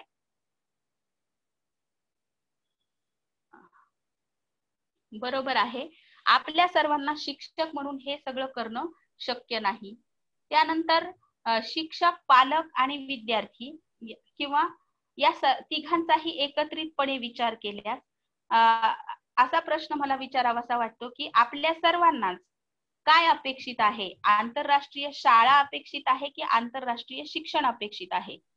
आपण आपलं उत्तर चॅट बॉक्स मध्ये देऊ शकता की आपल्याला सर्वांनाच शिक्षण अपेक्षित आहे की शाळा? खूप छान, आपल्या सर्वांनाच आंतरराष्ट्रीय दर्जाचं शिक्षण अपेक्षित आहे. आंतरराष्ट्रीय दर्जाची प्रचंड भव्य सुसज्ज इमारत नसली तरी चालेल, पण आपल्याला या पद्धतीचं शिक्षण तळागाळातल्या विद्यार्थ्यांपर्यंत जर उपलब्ध करून देता आलं तर ती आपल्यासाठी शिक्षक म्हणून एक फार मोठी जमेची बाजू असणार आहे. मग हे जे शिक्षण आहे हे देण्यासाठी सुसज्ज इमारतीची गरज आहे का किंवा कसं, या संदर्भात येत्या 6 दिवसामध्ये आपल्याला खूप चांगल्या पद्धतीने समजून घेता येणार आहे. या ठिकाणी मुद्दा असा आहे की जर फक्त जागतिक दर्जाचं शिक्षण किंवा आंतरराष्ट्रीय दर्जाचं शिक्षण आपल्याला विद्यार्थ्यांसाठी उपलब्ध करून द्यायचं असेल तर ते शिक्षक म्हणून आपण प्रत्येक जण उपलब्ध करून देऊ शकतो. जागतिक दर्जाचं भविष्यवेधी शिक्षण मुलांना देणं हे ध्येय जर आपण निश्चित केलं तर आपला त्या दिशेने प्रवास हा सुरू होणार आहे. वाबळेवाडी सारखी शाळा आज ज्या लेवलवर जाऊन पोहोचलेली आहे तिचं सुरुवात म्हणजे उगम किंवा सुरुवात कशी होती हे जर आपण जाणून घेतलं तर आपल्या लक्षात येईल की आपल्यासारख्या सामान्य शाळेतूनच ती उच्च दर्जाची जागतिक दर्जाची 3 नंबरची शाळा आज आपल्या भारतामध्ये जिल्हा परिषदेची शाळा नावारूपाला आलेली आहे. तर हे आपण प्रत्येक जण करू शकतो. आणि त्यासाठी आपल्याला सर्वप्रथम काय करायचं आहे, तर ध्येय निश्चित करायचं आहे. जर आपल्याला एव्हरेस्टवर जायचं असेल तर आपल्याला उत्तर दिशेकडे जावं लागतं. आपण जर दक्षिणेकडे वाटचाल सुरू केली आणि एव्हरेस्ट गाठायचं ठरवलं तर आपण एव्हरेस्टवर पोहोचू शकणार नाही. हा विचार जर आपल्या नजरेसमोर ठेवला तर एक गोष्ट अशी लक्षात येईल आपल्या सर्वांच्याच, की मुक्कामाच्या ठिकाणी पोहोचण्यासाठी कोणकोणत्या गोष्टी आवश्यक आहेत हे जर आपण लक्षात घेतलं तर तो मुक्काम आपण सहज गाठू शकतो, तो यशाचा टप्पा आपण सहज पार करू शकतो. त्यासाठी आपल्याला काय करायचं आहे, तर सर्वप्रथम आपल्याला कुठे जायचं आहे, आपल्याला कोणत्या दर्जाचं शिक्षण आपल्या मुलांसाठी द्यायचं आहे हे आपण निश्चित केलं पाहिजे. हे शिक्षण देताना आपण काय काय करायला पाहिजे हे निश्चित करावं लागेल. म्हणजेच योग्य गाडी पकडावी लागेल, प्रवासात येणारे वेगवेगळे टप्पे आपल्याला माहिती असायला पाहिजेत, तरच आपला हा प्रवास बिना त्रासाचा, आरामाचा आणि सर्वात महत्वाचं म्हणजे वेळेवर पूर्ण होणार आहे. मग बघा, आपण वेगवेगळ्या कार्यशाळांमधून आतापर्यंत जाणून घेतलेलं असेल की कोणतंही काम करताना सुरुवातीला 3 गोष्टी महत्वाच्या असतात. एक म्हणजे का करायचं, दुसरं आहे काय करायचं आणि मग तिसरं आहे कसं करायचं. तर आपलं ह्या आंतरराष्ट्रीय दर्जाच्या शिक्षणाच्या संदर्भानं जेव्हा आपल्याला काम करायचं आहे तर आपल्याला सुद्धा का, काय आणि कसे हे 3 गोष्टी आपल्याला समजून घ्यायच्या आहेत. तर त्या संदर्भामध्ये बघा, आपल्याला 3 पातळ्या, 4 टप्पे आणि 6 पायऱ्या या 3 गोष्टींचा जर आपण बारकाईनं अभ्यास केला आणि त्या गोष्टी जर आपण आपल्या शाळेमध्ये फॉलो केल्या तर निश्चितच आपण आपला भविष्यवेधी शिक्षणाच्या दिशेने प्रवास अतिशय चांगल्या पद्धतीनं पूर्ण करू शकतो. बघा, आता यामध्ये आपल्याला काय करायचं आहे हे आपण इथून पुढे जाणून घेणार आहोत.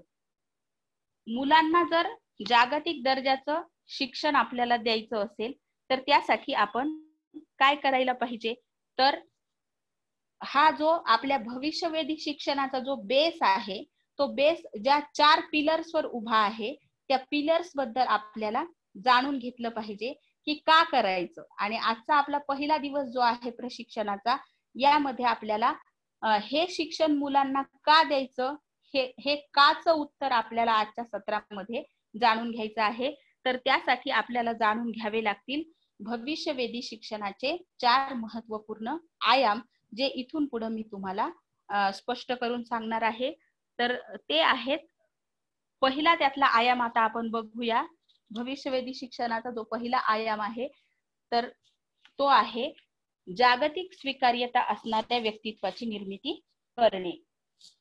मग आता तुम्हाला हा प्रश्न पडला असेल की कोणत्या व्यक्तीला जागतिक स्वीकार्यता असणारी व्यक्ती म्हणू शकतो, तर त्याचं उत्तर असं आहे की ज्या व्यक्तीच्या विचारांचा सर्व देशामध्ये आदर केला जातो, त्यानंतर असं व्यक्तिमत्व जे सर्वांना हवंसं वाटतं, त्यानंतर असं व्यक्तिमत्व जे जात, धर्म, प्रांत, भाषा, विचारधारा यावर अडून न राहता सर्वसमावेशक धोरण किंवा निर्णय आखू शकतं, राबवू शकतं. त्यानंतर मानव कल्याणाचा विचार करणारे आणि हे विश्वची माझे घर किंवा सगळी माणसे एकच आहेत हा विचार जगणारं जे व्यक्तिमत्व असतं त्याला आपण जागतिक स्वीकार्यता असणारं व्यक्तिमत्व असं आपण म्हणू शकतो. मग मी आता तुम्हाला विचारते की अशा प्रकारची व्यक्तिमत्व या जगात निर्माण झालेलीच नाहीत का, किंवा असतील तर त्याची काही उदाहरणे तुम्हाला माहित आहेत का? आपण मेसेज बॉक्स मध्ये अशा जागतिक स्वीकार्यता असणाऱ्या व्यक्तिमत्वांची उदाहरणे जी तुम्हाला माहिती आहेत त्यांची नावं आपण मेसेज बॉक्स मध्ये टाकूया. आणि व्हेरी गुड, मदर तेरेसा यांचं नाव आलेलं आहे, डॉक्टर बाबासाहेब आंबेडकरांचं नाव या ठिकाणी आलेलं आहे, स्वामी विवेकानंद आहेत, राष्ट्रपिता महात्मा गांधी आहेत. खूपच छान.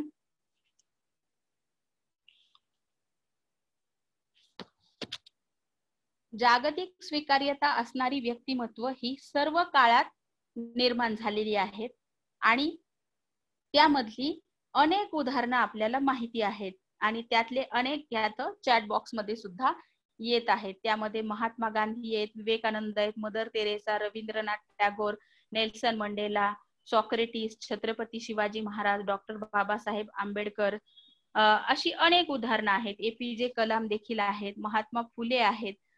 Thank you so much.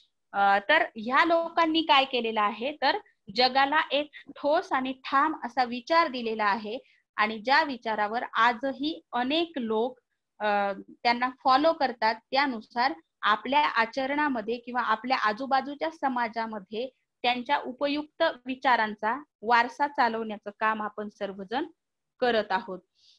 मग जागतिक स्वीकार्यता असणाऱ्या व्यक्तिमत्वांची निर्मिती करण्याची गरज आज का वाढलेली आहे किंवा ह्याची एकूण गरजच काय आहे, या संदर्भामध्ये आपण आता पुढच्या मुद्द्याकडे वळणार आहोत.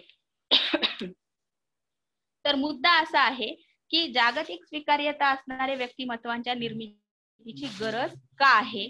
त्या अनुषंगाने मी तुम्हाला काही मुद्दे या ठिकाणी मांडू इच्छिते की आज जर आपल्या 21व्या शतकाचा जर आपण विचार केला, सध्याच्या जगाचा जर आपण विचार केला, तर आपल्या सर्वांच्या एक गोष्ट लक्षात येईल की कोणताही प्रश्न हा आजच्या काळात स्वतःपुरता मर्यादित राहिलेला नाही आणि प्रत्येक समस्या किंवा प्रत्येक प्रश्नाचं जे मूळ आहे ते जागतिक विचारधारेमध्ये आपल्याला कुठेतरी अडकलेलं ते दिसून येईल.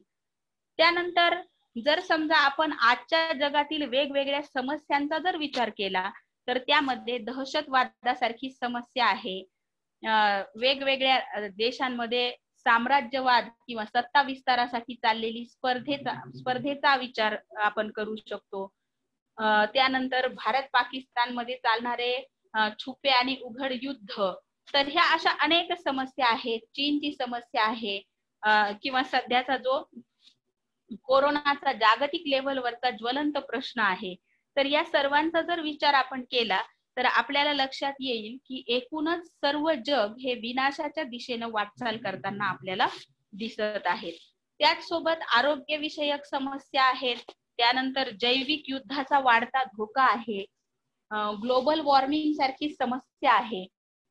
तर ह्या सर्वांचा जर विचार केला तर आपल्या असं लक्षात येईल की आपल्याला स्वतःपुरता उपाय शोधून चालणार नाही, तर या समस्यांवरती दीर्घकालीन उपाययोजना आपल्याला करावी लागणार आहे. त्यानंतर चांगल्या गोष्टींच्या संदर्भात जर आपण विचार केला तर आपण म्हणतो की आज संगणक क्रांती झालेली आहे किंवा कृत्रिम बुद्धिमत्ता हे माणसाला लाभलेलं विज्ञानाचं वरदान आहे. या सगळ्या गोष्टी आपण म्हणतो, बोलतो, परंतु ह्यातूनही काही धोके आपल्याला लक्षात येतात की या जगामध्ये संगणक क्रांती किंवा कृत्रिम बुद्धिमत्तेच्या संदर्भानं जे काम चालू आहे त्यातून जगात प्रचंड उलथापालथ होण्याची शक्यता निर्माण झालेली आहे आणि त्यातून एकूण माणसाच्या अस्तित्वावर सुद्धा फार मोठं प्रश्नचिन्ह आपल्याला उभं होताना दिसत आहे. मग जर ह्या सगळ्या समस्या आपल्याला सोडवायच्या असतील तर त्या सोडवण्यासाठी आपल्याला शिक्षण हे एकमेव साधन त्या ठिकाणी उपयुक्त ठरणार आहे. मग आजच्या परिस्थितीचा जर आपण विचार केला तर बघा आज काय झालेलं आहे, तर संपूर्ण जग हे खूप जवळ आल्यासारखं आपल्याला वाटतं. इंटरनेट सारख्या माध्यमाचा वापर करून आज आपण आपल्याच घरातून एकमेकांच्या सहज संपर्कात येत आहोत. कोरोनामुळे गेले 6-7 महिने आपण घरात बंदिस्त आहोत, परंतु जगात कुठल्याही व्यक्तीसोबत आपण सहज संवाद साधू शकत आहोत. याचं कारण आहे तंत्रज्ञानाचा किंवा इंटरनेटचा वाढता उपयोग. त्यानंतर आता एक साधी गोष्ट आहे की पूर्वीच्या काळी जर कुठे एखादी घटना घडली तर ती जगाच्या कानाकोपऱ्यात पोहोचायला कित्येक दिवस लागायचे की इथं ह्या दिवशी ही घटना घडली. पण आज जर आपण पाहिलं तर उपग्रहांच्या माध्यमातून जे टीव्हीचं जाळं सगळ्या दुनियेत पसरलेलं आहे, तर जगाच्या कुठल्याही कोपऱ्यातच नाही तर दुसऱ्या ग्रहांवरती उपग्रहांवरती घडलेली घटना सुद्धा विदिन सेकंड पृथ्वीवरती सगळ्यांच्या घराघरामध्ये टीव्हीच्या माध्यमातून जाऊन पोहोचते.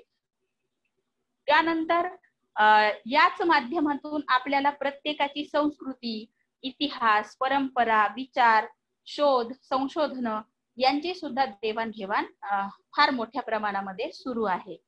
त्यानंतर हे सर्व इतकं सहज होत असल्यामुळे आज घराच्या किंवा गावाच्या, राज्य, देश या ज्या भिंती आपण घालून घेतलेल्या आहेत त्या भिंती केव्हाच गळून पडलेल्या आहेत.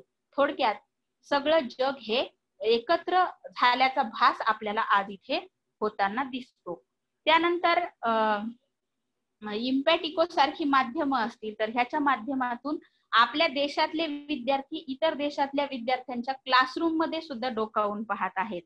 त्यानंतर वाबळेवाडीचं जर आपण उदाहरण घेतलं तर वाबळेवाडीची शाळा ही लोकल लेव्हलवर ऑर्किड नावाच्या आंतरराष्ट्रीय शाळेशी जोडलेली आहे आणि देशाच्या बाहेर स्वीडनच्या एका आंतरराष्ट्रीय शाळेशी जोडलेली आहे. आणि ह्या तीनही शाळातले विद्यार्थी एकमेकांच्या देशात जाऊन वेगवेगळ्या गोष्टींचा अभ्यास आजच्या घडीला करत आहेत. त्यानंतर भाषेचा जो अडसर आहे तो सुद्धा आपण तंत्रज्ञानाच्या मदतीनं करत आहोत. आज आपण अनेक शाळांमध्ये जागतिक लेवलच्या वेगवेगळ्या भाषा शिकण्याचं काम देखील करत आहोत. वेद समूहामध्ये आपण एक दिवस खास याच्यासाठी सुद्धा ठेवलेला आहे की लॉकडाऊनच्या काळामध्ये जपानी वगैरे भाषा शिकणारे विद्यार्थ्यांचे प्रयोग तुम्ही ऐकलेले असतील. तर हे सुद्धा चांगल्या पद्धतीने आपल्याकडे सुरू आहे. म्हणजे लोकल टू ग्लोबल हा प्रवास आपण ह्या गेल्या 6 ते 7 महिन्याच्या काळामध्ये फार मोठ्या प्रमाणामध्ये याचा आपल्याला उपयोग होताना दिसत आहे. आणि हे सर्व होत असल्यामुळे काय घडत आहे तर आपल्या भारतातल्या विद्यार्थ्यांचे इतर देशातल्या विद्यार्थ्यांशी मैत्रीपूर्ण संबंध निर्माण होत आहेत. एकमेकांच्या देशामध्ये एकमेकांचे मित्र तयार होत आहेत आणि तेही शिक्षणाच्या माध्यमातून. आणि हे घडायला सुद्धा फार नाही तर म्हणजे खूप दिवस जात आहेत अशातली काही परिस्थिती नाहीये. तर हे अल्प काळामध्ये सगळं काही घडत आहे. आता काय हे सर्व म्हणजे आता आम्ही जो वेद समूहाच्या माध्यमातून जे प्रयोग केलेले आहेत लॉकडाऊनच्या काळामध्ये तर त्याचं सुद्धा उदाहरण मी या ठिकाणी तुम्हाला सांगेल की छत्तीसगड आणि महाराष्ट्र या 2 राज्यातल्या शिक्षकांनी कोलॅबरेशन मध्ये काम करत स्पोकन इंग्लिशचा एक यशस्वी प्रयोग लॉकडाऊनच्या काळामध्ये राबवून पूर्ण केला. त्यानंतर आज मानवत, परभणी सारख्या शाळांमध्ये विद्यार्थी अगदी अस्खलितपणे जपानी भाषेमध्ये संवाद साधू शकतात. तर हे सगळं जे काही घडत आहे ते ह्या गेल्या 7-8 महिन्यातला परिणाम आहे. परंतु जर आपण येत्या 10 वर्षाचा जर विचार केला तर ह्याचे प्रचंड सकारात्मक रिझल्ट आपल्याला निश्चितच मिळणार आहेत. त्यानंतर आपण ग्रेटा नावाच्या मुलीचं जर उदाहरण घेतलं तर आपल्या लक्षात येईल की ग्रेटा सारखी जी मुलगी आहे ती संपूर्ण जगातील मुलांना प्रेरणा देण्याचं काम करत आहे. मलाला सारखी मुलगी मुलींच्या शिक्षणाला बळ देण्याचं काम करत आहे आणि त्यामध्ये युनेस्कोची ब्रँड अँबॅसेडर म्हणून काम करत आहेत. म्हणजे जागतिक स्वीकार्यता असणाऱ्या व्यक्तींच्या यादीमध्ये गौतम बुद्धांच्या पासून ते अगदी ग्रेटा मलाला पर्यंत अलीकडच्या काळातल्या व्यक्तिमत्वांचा ह्या यादीमध्ये आपण समावेश करू शकतो. तर अशा पद्धतीची मुले आपण आपल्या शिक्षणाच्या माध्यमातून निर्माण करू शकलो तर निश्चितच संपूर्ण जग हे एकाच शिक्षण विचारानं भरलेलं असेल, मानव कल्याणासाठी काम करणारं असू शकेल आणि त्यासाठी आपल्याला जागतिक दर्जाच्या व्यक्तिमत्वांची निर्मिती करणे ही आजच्या शिक्षणातून ते करता येणे ही आपल्या शिक्षकांची प्रायोरिटी आहे. आणि ते आपण कशा पद्धतीने करू शकतो तर ह्या भविष्यवेधी शिक्षण विचाराच्या माध्यमातून हे करू शकतो. जर भविष्यवेधी किंवा जागतिक दर्जाच्या शिक्षणाचा जर आपण आपल्या विद्यार्थ्यांना लाभ करून दिला तर निश्चितच या दृष्टिकोनातून ते एक फार मोठं पाऊल आपण पुढे टाकलेलं असणार आहे. तर ह्या पहिल्या आयामाबद्दल आपण या ठिकाणी आज जाणून घेतलेलं आहे. ते म्हणजे भविष्यवेधी शिक्षणाच्या माध्यमातून जागतिक स्वीकार्यता असणाऱ्या व्यक्तिमत्वांच्या निर्मितीला वेग देणे ही आपली प्रायोरिटी असणार आहे. त्यानंतर दुसरा मुद्दा येतो तो म्हणजे भविष्यवेधी शिक्षणाचा वापर करून फ्युचर रेडी मुलं तयार करणे. मग आता फ्युचर रेडी म्हणजे काय तर हा दुसरा आयाम समजून घेत असताना आपण या मुद्द्यावर थोडस चर्चा करूयात.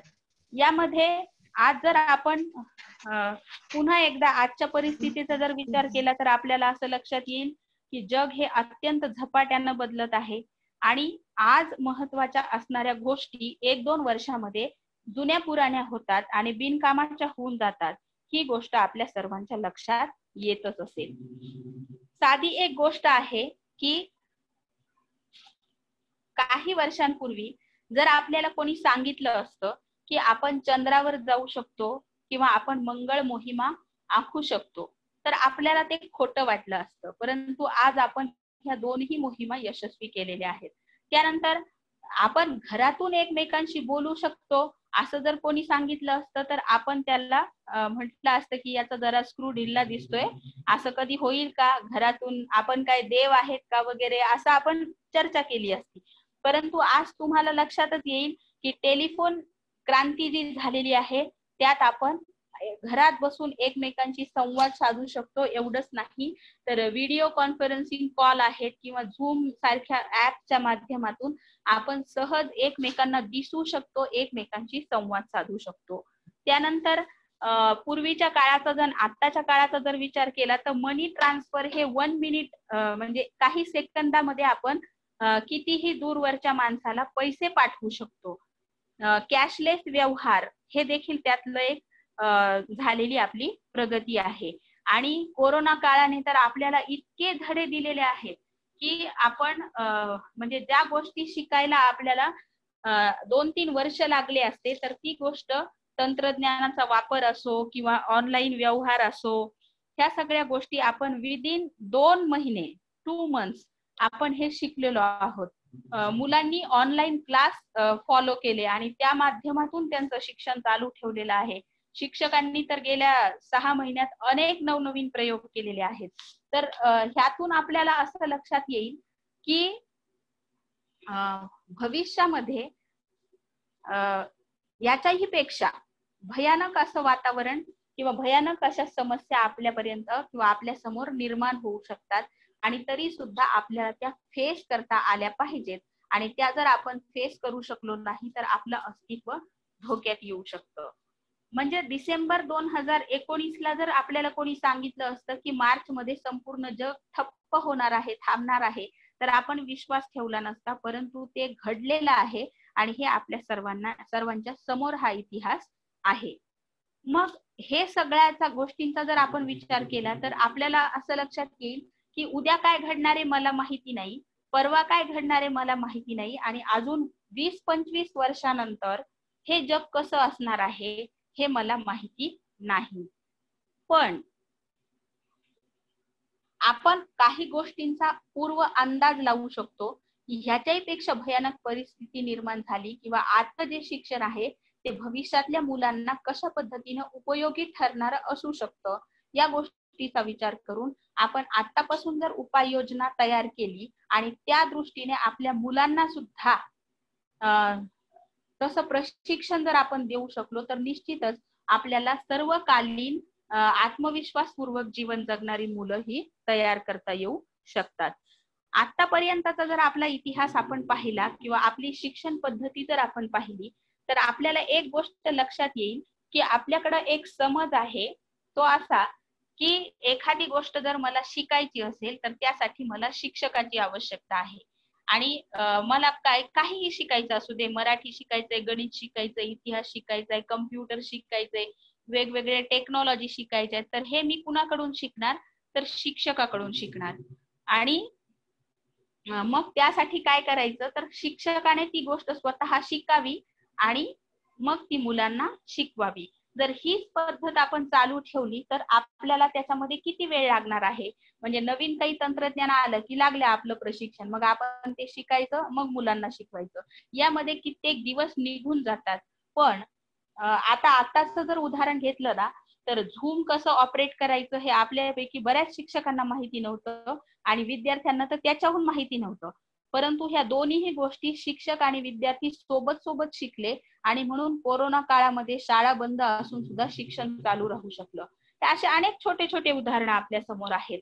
यातून एक गोष्ट लक्षात येते की चालता बोलता शिकणं किंवा लर्निंग टू लर्न, शिकायला शिकणं, हे जे उद्दिष्ट आहे ते जर आपण आपल्या आयुष्यामध्ये लागू करून घेतलं आणि आपल्या विद्यार्थ्यांना सुद्धा आपण ते कसं आत्मसात करावं ह्याचे जर आपण धडे देऊ शकलो तर निश्चितच आपले मुलं फ्युचर रेडी म्हणून तयार होऊ शकतात.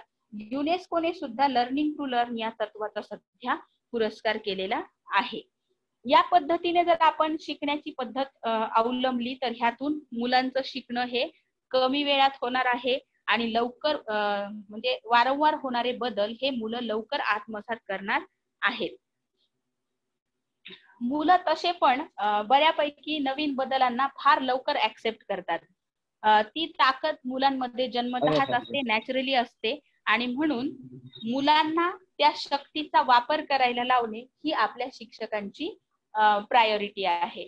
जसं आपण आपल्या घरातलं उदाहरण बघू शकतो की कितीही अवघड किंवा कॉम्प्लिकेटेड मोबाईल असेल ना, म्हणजे विकत घेतो आपण पण ऑपरेट करतात घरातली लहान मुलं आणि तीही कुठल्या प्रशिक्षणाशिवाय.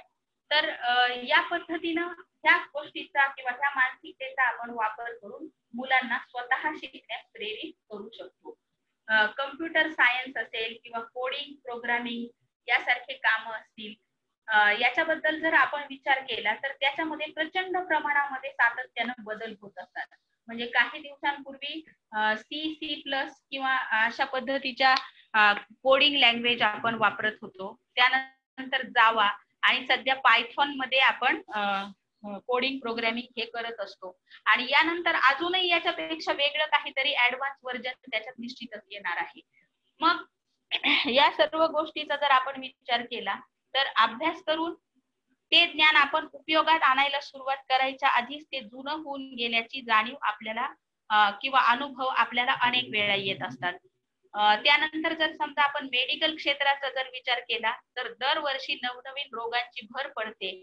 मग त्यावेळी काही मेडिकलचे स्टुडंट परत कॉलेजला ऍडमिशन घेऊन रोगांवरचा अभ्यास करत नाहीत, तर ते स्वतःला रिसेंटली होणाऱ्या बदलानुसार अपडेट करत राहतात आणि म्हणूनच ते स्पर्धेत टिकाव धरून राहतात. पण जे हे करत नाहीत त्यांना दवाखाने बंद करून घरी बसायची वेळ येते. त्यानंतर आपण शेतीच्या क्षेत्राचा जर विचार केला तर तिथे सुद्धा बदलतं हवामान, ऋतुचक्र या सगळ्यांचा विचार करून आपल्याला शेती क्षेत्रामध्ये टिकाव धरायचा असेल तर तिथल्या ह्याच्यानुसार आपल्याला स्वतःला अपडेट ठेवण्याची कला जो शेतकरी शिकेल तोच टिकेल ही गोष्ट आता स्पष्ट झालेली आहे.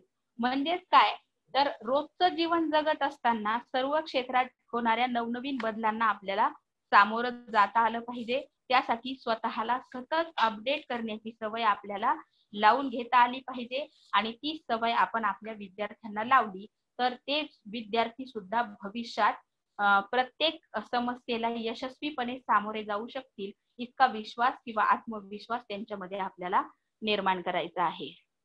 या अनुषंगाने युवल नोह हरारी हा जो लेखक आणि प्राध्यापक आहे त्याचे काही विचार त्याच्या पुस्तकामध्ये त्यांनी मांडलेले आहेत. त्याबद्दल मी इथे सांगेन की त्यांनी भविष्यातील शिक्षण आणि माणूस नावाचं एक पुस्तक लिहिलेलं आहे. त्यामध्ये तो असं म्हणतो की भविष्यामध्ये कुठलीही नोकरी ही 5 वर्षाच्या वर टिकणार नाही आणि आर्टिफिशियल इंटेलिजन्स मुळे जगामध्ये जितक्या नोकऱ्यांचा उदय होईल तितक्या नोकऱ्या पुढच्या 2 ते 3 बिनकामाच्या होऊन जातील आणि त्यामुळं प्रत्येक माणसाला बदलत्या नवीन ट्रेंडनुसार स्वतःला अपडेट राहावं लागणार आहे. त्यानंतर सर्वांना सतत नवनवीन गोष्टी शिकत राहाव्या लागणार आहेत आणि असं जर घडलं नाही तर लोकसंख्येचा फार मोठा भाग हा युजलेस होऊन जाणार आहे.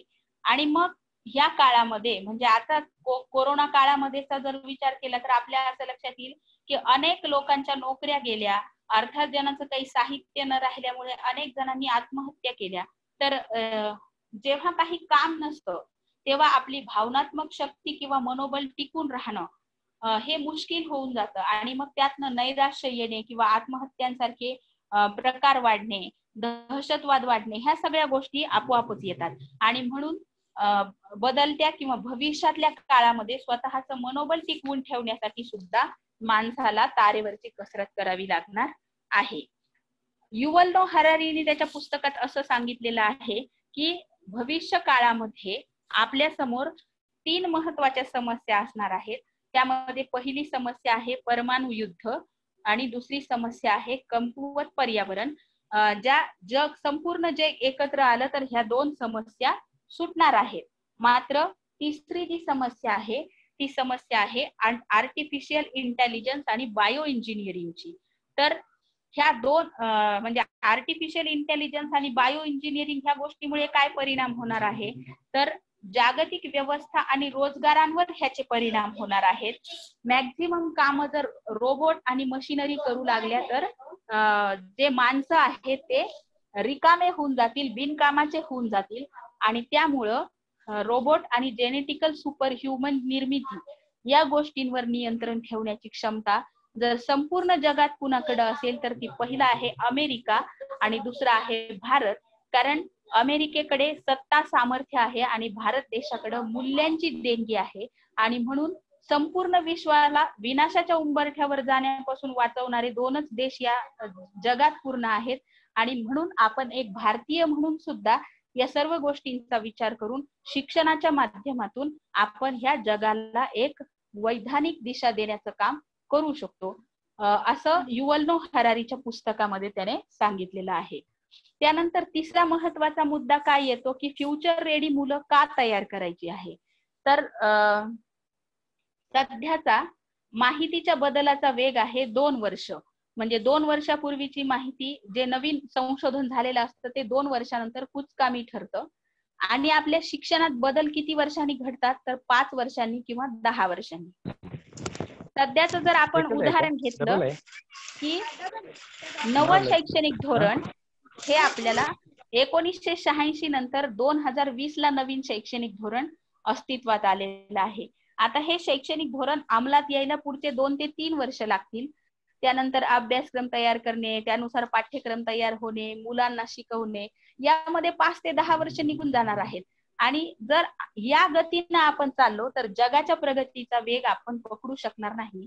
हे सूर्यप्रकाशा इतकं सत्य आहे. यामध्ये काय होणार आहे तर जगाच्या प्रगतीचा वेग गाठण्यासाठी आपल्या भारतीय मुलांची फार दमछाक होणार आहे.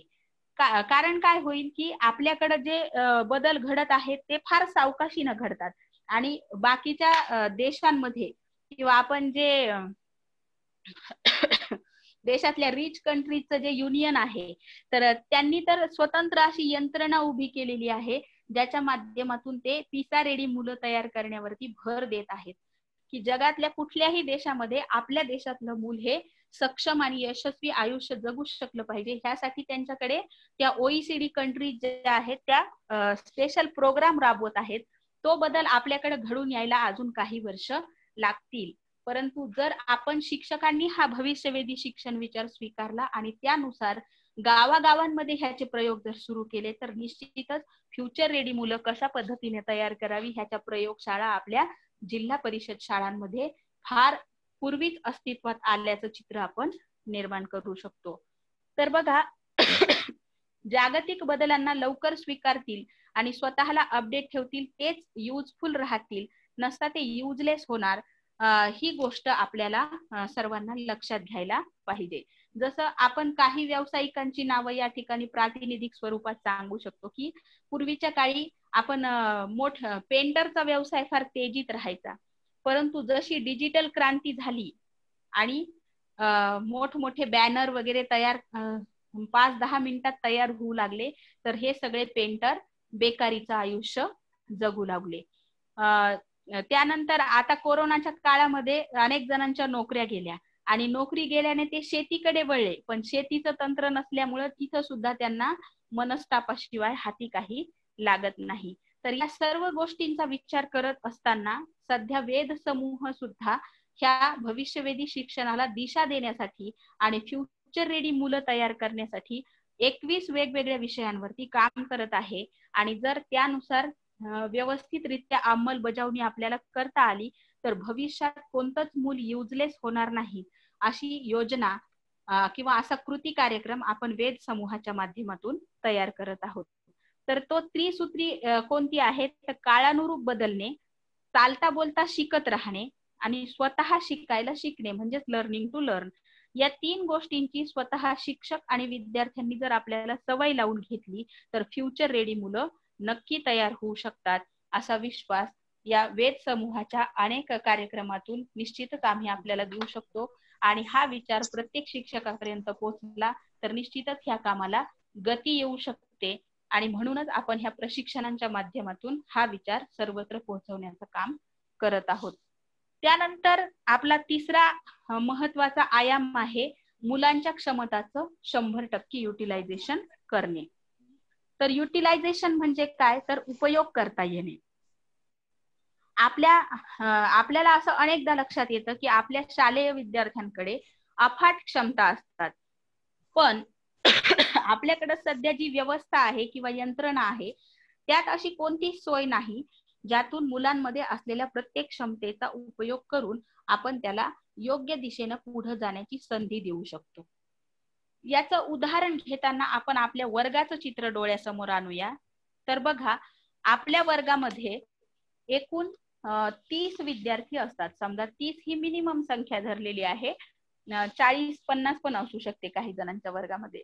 तर या 30 विद्यार्थ्यांपैकी प्रत्येक मूल हे वेगळं आहे, प्रत्येकाची क्षमता वेगळी आहे, प्रत्येकाची बुद्धिमत्ता वेगळी आहे. कुणाला गणित छान जमतं तर कुणाला चित्रकला, कुणाला संगीतामध्ये रस आहे. पण आपल्याकडे हुशारी ठरवण्याची किंवा गुणवत्ता ठरवण्याची जी एक पद्धत आहे ती आहे परीक्षा पद्धती. आणि परीक्षेतल्या मार्कांवरून आपण ठरवतो की मूल हुशार आहे की हुशार नाही. तर मग हे करत असताना मुलं काय करतात, तर त्यांच्यामध्ये असलेल्या ज्या असामान्य क्षमता आहेत त्याच्याकडे दुर्लक्ष करत राहतात आणि फक्त वाचन, लेखन, पाठांतर ह्याच्यावरती जोर देतात, घोकमपट्टी करून पास होतात. तर ह्या घोका आणि ओका या पद्धतीमुळे काय होतं, त्यांच्यामध्ये असलेल्या इतर बुद्धिमत्ता किंवा इतर पॉवरफुल बुद्धिमत्ता दुर्लक्षित होतात. त्यांच्यामध्ये असलेले विविध गुण कोपऱ्यात पडून राहतात आणि त्यांना वाव न मिळाल्याने त्या अंगाने विचार करण्याची प्रक्रिया घडत नाही आणि म्हणून मुलांच्या क्षमता ह्या वापराविना पडून राहतात. जसं आपल्याकडं आपण जे मोठ्या वयोगटातले आहोत तर आपण म्हणतो की अरे हा व्यक्ती आहे ना, हा एक उत्तम प्रशासक झाला असता, पण चुकून तो वेगळ्याच फील्ड मध्ये गेला. म्हणजे आपण सहज बोलताना म्हणतो, पण त्यामागे इतका मोठा अर्थ आहे की त्याच्या क्षमतांचं युटिलायझेशन न झाल्यामुळं आज तो वेगळ्या फील्ड मध्ये आहे आणि तितकासा यशस्वी झालेला नाही. जर त्याच्या अंगभूत कौशल्यांच्या जोरावर जर त्याला कुठेतरी काम करण्याची संधी मिळाली असती तर आज त्याचं जग हे कितीतरी वेगळं राहिलं असतं. तर तीच गोष्ट आपल्या मुलांच्या बाबतीमध्ये सुद्धा घडत राहते. आपल्याकडे मुलांच्याच नाही तर इतर कुणाच्याही क्षमताचं युटिलायझेशन होत नाही.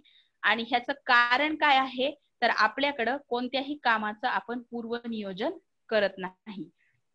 मागे एकदा आदरणीय नंदकुमार सरांनी एका पुस्तकाचं भाषांतराचे काही PDF टाकलेल्या होत्या. तर त्यात दिलेलं आहे की लिखित स्वरूपात काम करणाऱ्या समाजाची निर्मिती झाल्यास जग कितीतरी वेगानं पुढे जाऊ शकतो. म्हणजेच काय, तर पूर्वनियोजन करून प्लॅनिंग करून काम करणाऱ्या लोकांचं काम हे यशस्वी होतं आणि त्यांना दिशा पटकन सापडते आणि आडमधडम काम करणाऱ्यांना मात्र तिथं दिशा थोडीशी उशिरा सापडताना आपल्याला दिसते.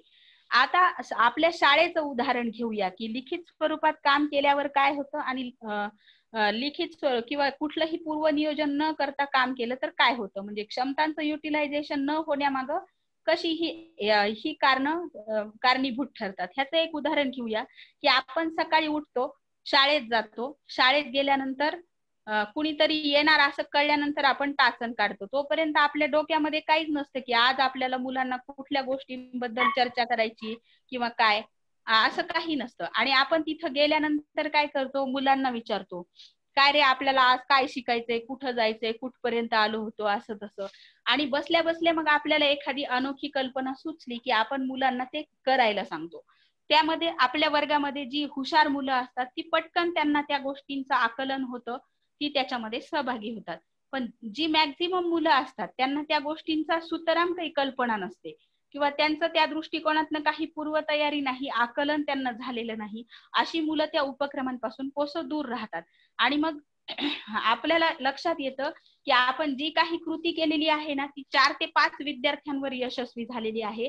आणि ऑलमोस्ट वर्गावरती मात्र त्याचा काहीही परिणाम झालेला नाहीये. किंवा आपण एखादी कृती जेव्हा करायला सांगतो तर पूरक साहित्य त्यातल्या अर्ध्या मुलांकडे उपलब्ध नसतं, परंतु पूर्वनियोजनानुसार जर आपण हीच कृती करून घेतली तर लक्षात येतं की ह्याचा रिझल्ट खूप चांगल्या पद्धतीने आलेला आहे. तर ह्या सर्व गोष्टी व्यवस्थित पद्धतीने घडाव्यात त्यासाठी नियोजन महत्वाचं आहे. आणि म्हणून मुलांना घडवत असताना जर आपल्याला योग्य नियोजन करायचं असेल तर त्यासाठी कोणकोणत्या गोष्टींचा आपल्याला अभ्यास असणं आवश्यक आहे. तर प्रत्येक मूल वैशिष्ट्यपूर्ण असतं आणि गार्डनरच्या बहुविध बुद्धिमत्तांचं मिश्रण असलेलं ते मूल असतं. म्हणजे कुणाकडे सांगीतिक बुद्धिमत्ता असते, कुणाकडे शरीर स्नायू विषयक असते, कुणाची भाषिक बुद्धिमत्ता जास्त छान विकसित झालेली असते. आणि आपला आतापर्यंतचा अनुभव, जो मुलगा छान बोलू शकतो ना, आपण म्हणतो काय रे किती बोलतोस, खापराचं तोंड असतं तर फुटून गेलं असतं. किंवा जो मुलगा काही बोलत नाही ना, काय मठ्ठासारखा बसतोस, म्हणजे ज्याला जे येत आहे ते आपण त्याला करू देणार नाही आणि ज्याला जे येत नाही त्याच्यासाठी त्याच्या नावाने शंख करणार. ह्यातून काय होतं तर मुलांमधला आत्मविश्वास कुठेतरी कमी होतो आणि म्हणून मुलं कुठल्याही डिसिजन मेकिंग जे असते त्यामध्ये ती पिछाडीवर असल्याचं आपल्या लक्षात येतं. म्हणजे जर समजा आपल्याला एखाद्या मुलामध्ये त्याची क्षमता आहे तर ती क्षमता त्याने वापरावी याच्यासाठी आपल्याला त्याला संधी देता आली पाहिजे. याचं एक उदाहरण मी तुम्हाला सांगेल की जसं सचिन तेंडुलकरकडे शरीर स्नायू विषयक म्हणजे क्रीडापटू होण्याची क्षमता त्याच्यामध्ये होती आणि आधीच्या शाळेमध्ये त्याला त्या सगळ्या गोष्टींना वाव मिळत नव्हता. पण जर त्याच्या आई वडिलांनी त्याची शाळा बदलून त्याला ते प्रयोग करण्याची संधी उपलब्ध करून दिली नसती तर आज भारत एका महान क्रिकेटपटूला मुकला असता. असे अनेक महान विद्यार्थी आपल्या वर्गामध्ये आहेत. फक्त गरज आहे ती त्यांच्यातल्या क्षमता ओळखून त्यांना त्या दिशेनं प्रवास करण्याची संधी देण्याची. आणि एक शिक्षक म्हणून आपण ते खूप चांगल्या पद्धतीने करू शकतो, कारण आई वडिलांपेक्षाही मुलं शिक्षकांकडे जास्त चांगल्या पद्धतीने आणि मोकळ्या पद्धतीने व्यक्त होताना दिसतात. किंवा आपण ती आपल्या सहवासात जास्त काळ राहत असल्यामुळे आपण त्यांच्या क्षमतांचं चांगल्या पद्धतीनं परीक्षण करू शकतो आणि त्यांना ती दिशा देऊ शकतो. काही दिवसांपूर्वी श्रुती पानसे मॅडम यांनी एक कार्यशाळा घेतली होती आणि त्यात त्यांनी असं सांगितलेलं होतं की आपण विद्यार्थ्यांना जे शेरे देतो ना प्रगती पुस्तकामध्ये, तर त्यामध्ये जर आपण विद्यार्थ्यांच्या कोणत्या क्षमता स्ट्रॉंग आहेत या अनुषंगाने जर आपण त्यांना काही सूचना लिहून दिल्या तर तेच खरं त्याचं करिअर मार्गदर्शन म्हणून ठरू शकतं. जसं या विद्यार्थ्याच्या अंगी भाषिक बुद्धिमत्ता खूप चांगली आहे, हा प्राध्यापक किंवा वकील या क्षेत्रामध्ये चांगलं नाव कमवू शकतो, असं जर आपण त्याच्या 10वीच्या प्रगती पुस्तकावर लिहून दिलं तर त्याला वेगळं करिअर गायडन्स घेण्यासाठी कुणीकडे जायची गरज नाही, कारण शिक्षक त्या विद्यार्थ्याचं अगदी लहान वयापासून ऑब्झर्वेशन करत असतो. तर अशा पद्धतीने आपण मुलांच्या क्षमतांचं युटिलायझेशन करण्यासाठी सहाय्यकाची भूमिका इथं निभावू शकतो. वाबळेवाडीच्या शाळेचं जर आपण उदाहरण घेतलं तर तिथल्या मुलांच्या 100% क्षमतांचं युटिलायझेशन होण्यामागे कोणते उपक्रम आहेत तर त्या ठिकाणी मुलांना 1/3 वेळात पाठ्यक्रम पूर्ण करण्याचं आव्हान दिलं जातं आणि तो पाठ्यक्रम पूर्ण केल्यानंतर मुलांना उर्वरित काळ आपल्या आवडीच्या क्षेत्रामध्ये काम करण्याची संधी दिल्या जाते. आणि म्हणून मग त्या मुलांना माहित असतं की मी हे पूर्ण केलं की मला माझ्या संशोधनाच्या क्षेत्रामध्ये काम करता येणार आहे, मी हे पूर्ण केलं तर मला संगीत शिकता येणार आहे, मी हे पूर्ण केलं तर मला क्रीडा क्षेत्रातल्या आवडत्या क्रीडा प्रकारामध्ये प्रावीण्य मिळवता येणार आहे. आणि ते आवडतं काम करण्यासाठी ना मुलं अशी वाऱ्याच्या वेगानं धावत सुटतात आणि खूप छान पद्धतीनं प्रगती करतात. याचं जिथं जागतं उदाहरण वाबळेवाडी सारख्या शाळा आहेत, जे आपण आपल्या प्रत्येकाच्या शाळेमध्ये अगदी सहजगत्या करू शकतो. गरज आहे ती फक्त मुलांना आव्हानं देण्याची आणि त्यानुसार काम करण्याची संधी उपलब्ध करून देण्याची, आणि हेच आपल्याला करायचं आहे. तर हा होता आपला भविष्यवेधी शिक्षण विचाराचे जे 4 आयाम आहे त्यातला तिसरा महत्वाचा आयाम जो होता मुलांच्या 100% क्षमतांचं युटिलायझेशन करणे. त्यानंतर चौथा आणि शेवटचा महत्वपूर्ण आयाम तो आहे पिसा रेडी मुले तयार करणे. तर हा चौथा आयाम जो आहे तो आतापर्यंतचे जे 3 आयाम आपण पाहिले, जागतिक दर्जाची स्वीकार्यता असणाऱ्या व्यक्तिमत्वाची निर्मिती, फ्युचर रेडी मुलं तयार करणे, मुलांच्या 100% क्षमतांचं युटिलायझेशन करणे, तर या 3 मुद्द्यांच्या अनुषंगाने मूल्यमापनाचा टप्पा म्हणून आपण या गोष्टीकडे किंवा या चौथ्या आयामाकडे पाहत असतो. तर यामध्ये आपल्याला काय करायचं आहे, तर आतापर्यंत आपण जे 3 आयाम पाहिलेले आहेत त्या 3 आयामांच्या अनुषंगाने आपल्याला मूल्यमापन कसं करता येईल मुलांचं, तर त्यासाठीचा जो प्रोग्राम आहे, जो जगातल्या श्रीमंत देशांच्या समूहाने हा प्रोग्राम तयार केलेला आहे, तो आहे पिसा प्रोग्राम. मग पिसा म्हणजे काय, तर programme for international students assessment, जागतिक दर्जाच्या विद्यार्थ्याची गुणवत्ता पारखून घेणारी परीक्षा. मग ही परीक्षा पद्धती किंवा ही परीक्षा OECD कंट्रीजनी विकसित केलेली आहे आणि ती विकसित करण्यामागं एक महत्वाचं कारण आहे की आपल्या देशातलं जे मूल आहे ते जगातल्या कुठल्याही देशात जाऊन सक्षमपणे जीवन जगू शकलं पाहिजे, यासाठी त्याला तयार करणे. मग असं मूल तयार करण्यासाठी काय करावं लागणार आहे, तर त्याच्यामध्ये 4 महत्वाची कौशल्य विकसित झाली पाहिजेत, जी आहेत critical thinking, creative thinking, collaboration आणि कम्युनिकेशन. आणि वेद समूहानं त्यामध्ये अजून 2 कौशल्य जोडलेली आहेत, ती आहेत कंपॅशन आणि कॉन्फिडन्स. तर कंपॅशन म्हणजे काय, तर सह अनुभूती, स्वतःला इतराच्या जागेवर ठेवून विचार करता येणे. कॉन्फिडन्स आत्मविश्वास. क्रिटिकल थिंकिंग म्हणजे समस्या सोडवण्याची पात्रता. क्रिएटिव्ह थिंकिंग म्हणजे नवनिर्मिती किंवा सृजनशीलता. कोलॅबरेशन म्हणजे सहकार्याने काम करता येणे. कम्युनिकेशन म्हणजे एकमेकांशी सुसंवाद साधणे. आणि आपल्याला असं लक्षात येईल की या सर्व गोष्टींची किती आवश्यकता आहे, कारण सुसंवाद नाही म्हणून भांडणे होतात, म्हणून वाद होतात, म्हणून दहशतवादासारखे विषय जगाच्या डोकेदुखीचा विषय ठरतात. कॉन्फिडन्स नसल्यामुळं मूल कुठल्याही क्षेत्रामध्ये आत्मविश्वासपूर्वक प्रगती करू शकत नाही.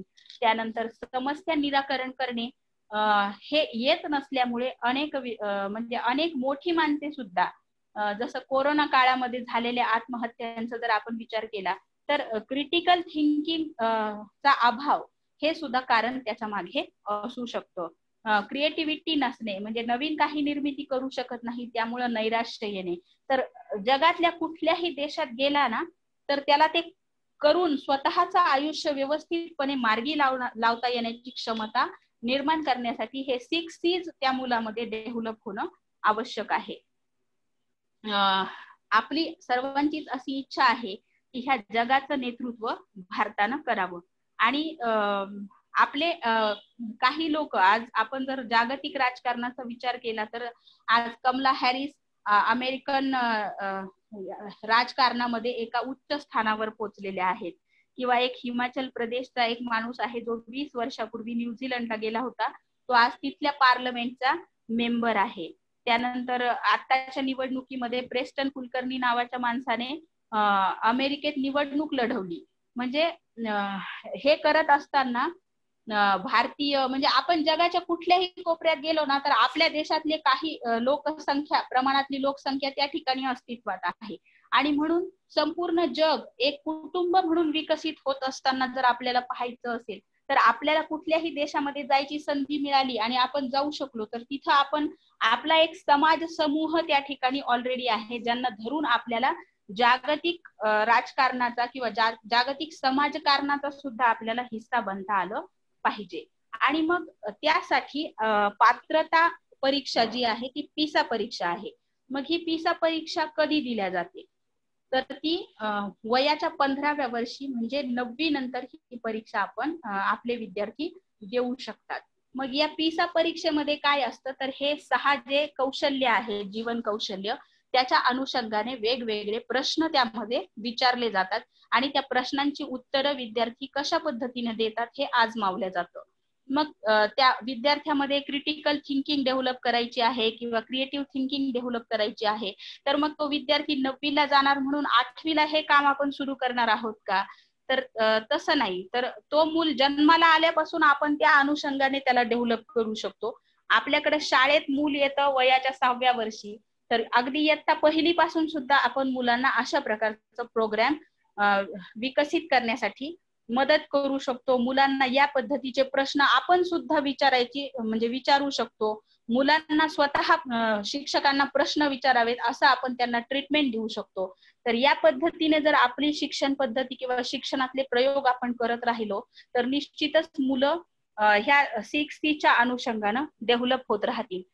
मुलांना जास्तीत जास्त प्रश्न विचारण्याची सवय लावल्यास, कारण आपण बघतो की मुलांना का हा प्रश्न खूप विचारायला आवडतो. आपण म्हणतो कावळा काळा असतो तर का काळा असतो, किंवा म्हणजे असे अनेक प्रश्न. तुम्ही हा प्रयोग तुमच्या विद्यार्थ्यांवर सुद्धा करून पहा की एखाद्या गोष्टीला प्रश्न विचारायची संधी द्या, बघा मुलं किती व्हरायटी प्रश्न विचारतात. तर अशा पद्धतीनं आपण मुलांचे क्रिटिकल थिंकिंगचे न्यूरॉन्स डेव्हलप करू शकतो. तर या पद्धतीने जर आपण आपल्या शिक्षणामध्ये काही गोष्टींचा शिकवण्याच्या पद्धतीमध्ये जर समावेश केला तर निश्चितच पिसा रेडी मुलं तयार करण्याच्या दृष्टीनं सुद्धा आपण एक महत्वाचं पाऊल निश्चितच पुढे टाकलेलं असणार आहे. तर ह्या सर्व गोष्टी कशा करायच्या आहेत हे आपण उर्वरित 5 दिवसांमध्ये शिकणार आहोत. आजचा आपला प्रशिक्षणाचा जो पहिला दिवस होता, तर या पहिल्या दिवसामध्ये आपल्याला भविष्यवेधी शिक्षण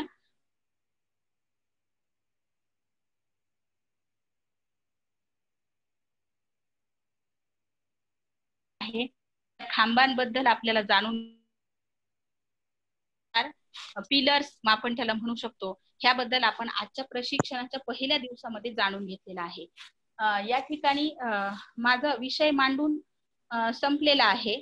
आता शेवटचे 10 मिनिटं आपल्या प्रशिक्षणाचे बाकी आहेत. तर आजच्या प्रशिक्षणाच्या अनुषंगाने जर कुणाला काही शंका असतील, काही प्रश्न असतील, तर त्यासाठी 10 मिनिटाचा वेळ राखीव ठेवलेला आहे. मी आपल्या सर्वांना विनंती करते की जर आपल्याला काही प्रश्न असतील ते आपण विचारू शकता.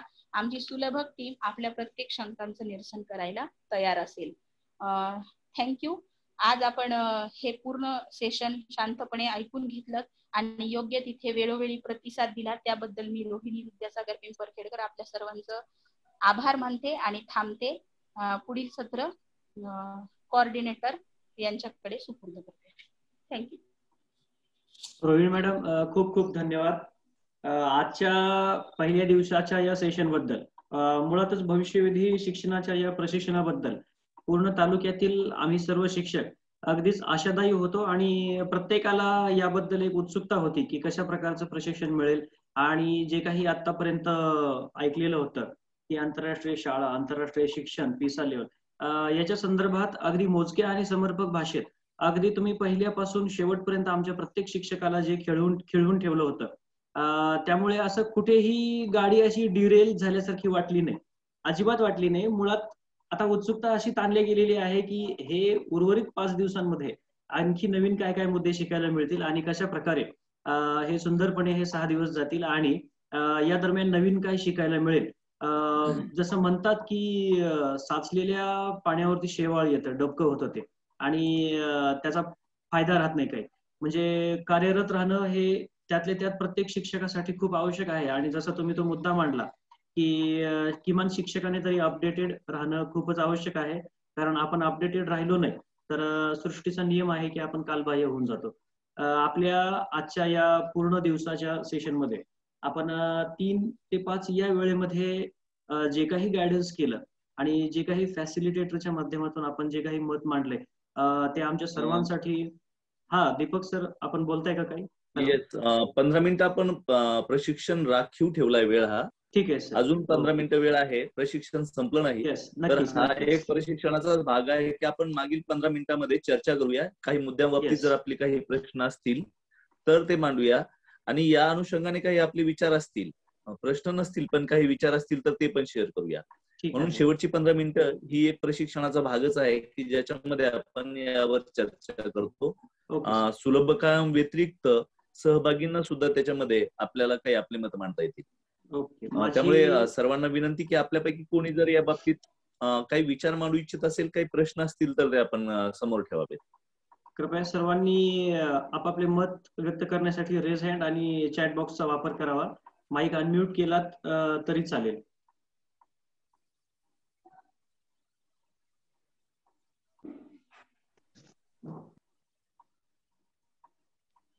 या मुद्द्यांचं आपण संकलन पण करणार आहोत. आपल्यापैकी काही जणांनी यातले आज कुठली कुठली मुद्दे झालेत त्याचा जर पण आपण आढावा घेतला तर आपल्याला निश्चितरित्या दृढीकरणासाठी याचा उपयोग होईल, जे की आजच्या आपल्या या मागील 2 तासापासून पावणे 2 तासापासून आपण काय चर्चा केली याचा सुद्धा आढावा होईल, जो की उद्याच्या आपल्या सत्रासाठी उपयोगी असेल.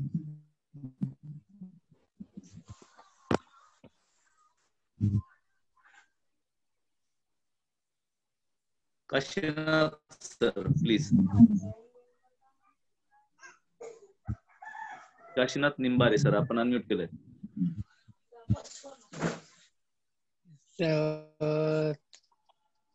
सर ते चुकून झाले. ओके चला, निश्चित काशीनाथ सर,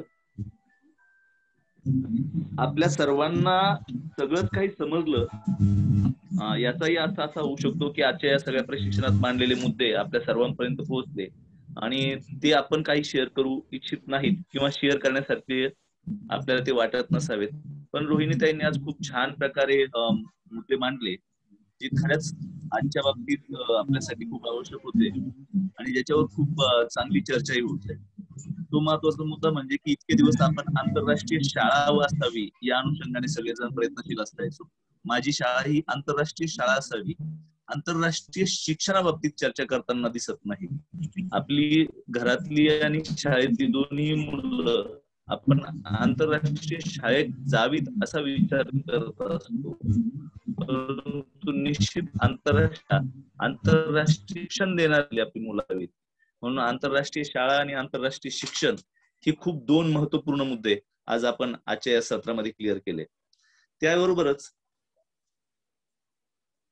जे 4 आयाम होते भविष्यवेधी शिक्षणाचे, हे 4 आयाम म्हणजे हे 4 पॅरामीटर्स आहेत की ज्या 4 पॅरामीटरच्या अनुषंगाने आपण बघू शकू की आपली मुलं खरोखरच ही आंतरराष्ट्रीय दर्जाची जागतिक स्तरावर टिकली आहेत का. तर त्या अनुषंगाने पहिला मुद्दा आपण पाहिला होता जागतिक स्वीकार्यता. दुसरा मुद्दा कुठला होता तो आपण चॅट बॉक्स मध्ये टाकू शकता किंवा अनम्यूट करूनही सांगू शकता. गोपाल सर. सर माझं असं वैयक्तिक मत आहे, मॅडमनी खूप छान पद्धतीने 4 आयामची माहिती दिली आम्हाला ती. पण माझं असं मत होतं की प्रत्येक आयाम माहिती संपल्यानंतर त्याच्यावर डिस्कस झालं असतं तर त्यातून चांगल्या पद्धतीनं लोकांना पूर्ण समज असतं चांगलं ते. व्हेरी गुड, छान.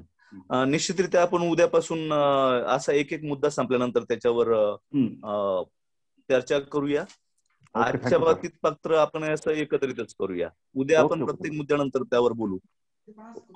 तरी गोपाल सर, दुसऱ्या मुद्द्या बाबतीत आपण बोललेलं मला आवडेल, जी फ्युचर रेडी मुलं म्हणून मॅडमनी स्पष्ट केलं होतं त्या बाबतीत आपलं काय मत आहे? नाही, निश्चितच विचार तर चांगलाच आहे तो, पण त्या बाबतीत जे प्रयत्न करणं गरजेचं आहे ते सर्वात महत्वाचं आहे त्यामध्ये आता. निश्चित. Thank you sir. Thank you sir. भविष्यवेधी मुलं तयार करणं म्हणजे आज आपण जी शिकतो आहोत किंवा आपण जे शिकलेलो आहोत तर ते नेहमीसाठी कामी येणार नाही, तर ते आपल्याला बदलत राहणार आहे. जग खूप मोठ्या गतीनं बदलत आहे. त्या येणाऱ्या गतीला आपण सामावून घेऊन त्याला कशी मात देता येईल. प्रत्येक बाबतीत शाळा सुटल्यानंतर कॉलेज सुटल्यानंतरही आपण शिकत राहणं आणि भविष्यासाठी नेहमी तयार राहणं यासाठी आपण भविष्यवेधी मुलं या अनुषंगाने तो मुद्दा घेतला होता. नंबर 3चा मुद्दा होता की मुलांच्या क्षमतांचा 100% उपयोग, जो की निश्चितरित्या आपण आपल्या घरातील मुलांचा असो किंवा वर्गातील मुलांचा असो होणे तेवढेसे शक्य नाही. ही 21व्या शतकातील मुलं आहेत आणि त्यांची आपण इथे उपस्थित असलेले जवळपास सगळेजण 20व्या शतकातले आहोत, जन्मलेले तरी आहोत. त्यामुळे या 20व्या शतकातील लोक 21व्या शतकातील मुलांसाठी जेव्हा प्रयत्न करतात त्यावेळेस ते निश्चितरित्या डार्विनच्या सिद्धांताप्रमाणे आपल्यापेक्षा ऍडव्हान्स आहेत. त्यांच्या 100% क्षमतांचा उपयोग करण्यासाठी काय काय करता येईल या सगळ्याच बाबींवर इथे चर्चा नाही होऊ शकणार. परंतु या अनुषंगाने आपल्या मनामध्ये विचार पेरले गेले तर आपण आपल्या आपल्या पद्धतीने आपल्या गतीने त्या मुलांना निश्चितरित्या 100% क्षमतांचा उपयोग करण्यासाठी कृती कार्यक्रम देऊ शकतो. चौथा मुद्दा जो पिसा मांडला होता, या अनुषंगाने बऱ्याच वेळेस वाद होतो की आपल्या इथे तर आतापर्यंत पिसा बाबतीत आपण काही तयारी केलेली नाहीये, परंतु पिसाचं काय करणार. तर निश्चितरित्या उद्याच्या सत्रामध्ये आपण त्यावर चर्चा करू. आणि सगळ्यात महत्वाचं की जे की कुठल्याही पाठ्यक्रम अभ्यासक्रमापेक्षा जागतिक पातळीवर 21व्या शतकातील जी कौशल्य आहेत त्या अनुषंगाने काय करता येईल यावरही प्रकाश उद्याच्या सत्रामध्ये आपण डिटेलरित्या टाकू. ही जी 21व्या शतकातील 4 C's म्हणून पाहतो आपण, त्याला 6C मध्ये कन्वर्ट केलंय. ही 6C सुद्धा आपण निश्चित पाहू. आपला प्रतिसाद कालच्या रात्रीच्या मीटिंग पासून आणि आतापर्यंतच्या मीटिंग मध्ये खूप वाखाणण्याजोगा आहे. आपण इतक्या उशिरापर्यंत शिक्षणासाठी वेळ देता यासाठी तुमचं सर्वांचं अभिनंदन. परंतु अजून एक विनंती करायची आहे की आपल्या प्रशिक्षणाचाच, आपल्या या चर्चेचाच भाग म्हणून आपण काही चिंतन प्रश्न आणि स्वाध्याय देत असतो. ते निश्चितरित्या आवश्यक आहेत, ज्याच्यामुळे एक मेटाकॉग्निशन होतं, विचारांची चालना मिळते आणि आपला स्वतःचा एक विचार असतो. एक सुलभक किंवा कोणीही त्याचा विचार मांडतो, तो त्याचा विचार आपल्या परिस्थितीशी, आपल्या विद्यार्थ्यांसाठी, आपल्यासाठी कसा मॅच होतो त्या पद्धतीने आपण त्याला कन्व्हर्ट करून घेतो. आणि शिक्षण तज्ञ त्याला स्कीमा म्हणतात. हा स्कीमा आपण आपला स्वतःचा तयार करायचा असतो आणि तो तयार होण्यासाठीची एक शास्त्रशुद्ध पद्धत ही आहे. त्याच्यामुळे आपण दिलेले वाचन साहित्य किंवा दिलेला स्वाध्याय हा निश्चितरित्या शब्दरूप करावा. प्रश्न वाचल्यानंतर प्रत्येकाच्या मनामध्ये विचार येतात, परंतु ते शब्दरूप करून जर का ग्रुपवर शेअर झाले, वहीमध्ये लिहून जरी त्याचा फोटो काढून टाकला तरी चालेल. आम्ही काळजीपूर्वक ते वाचत असतो आणि आपल्या या सगळ्या प्रोसेस मधून आम्ही शिकत असतो. हा सगळ्यात महत्वाचा मुद्दा की आपण पेठ सारख्या तालुक्यात आहात आणि आपले वेगवेगळे प्रयोग जे आहेत ते निश्चितरित्या या सगळ्या महाराष्ट्रासाठी आता म्हणून चालणार नाही तर सर्व देशासाठी उपयोगी ठरतील. आपण जर काही प्रश्न असतील तर ते मांडावे, अन्यथा आपण थांबूया. सर, इथे चॅट बॉक्स मध्ये गवळी सरांनी प्रश्न विचारलेला आहे की आंतरराष्ट्रीय शाळा आणि शिक्षण यामध्ये आपल्याला कमी खर्च आणि जास्त फायदा असे काही उपक्रम राबवता येतील का? तर या संदर्भामध्ये मी सरांना सांगू इच्छिते की सर, इथून पुढचे जे 5 दिवस आहेत त्यामध्ये या प्रत्येक मुद्द्याच्या अनुषंगाने आपण एका दिवसासाठी 2 मुद्दे असं आपण स्टेशन मध्ये घेणार आहोत. त्यामध्ये तुम्हाला ह्या सर्व गोष्टी लक्षात येऊन जातील की कमी खर्चामध्ये कशा पद्धतीने आपण हे शिक्षण मुलांपर्यंत पोहोचवू शकतो. हा आपल्या प्रशिक्षणाचा मूळ उद्देश तोच आहे आणि निश्चितच त्या दृष्टिकोनातून आपल्याला सर्व उपयुक्त माहिती मिळेल. त्यावेळी आपण या विषयाचा संदर्भ देत चर्चा करूया. Thank you sir.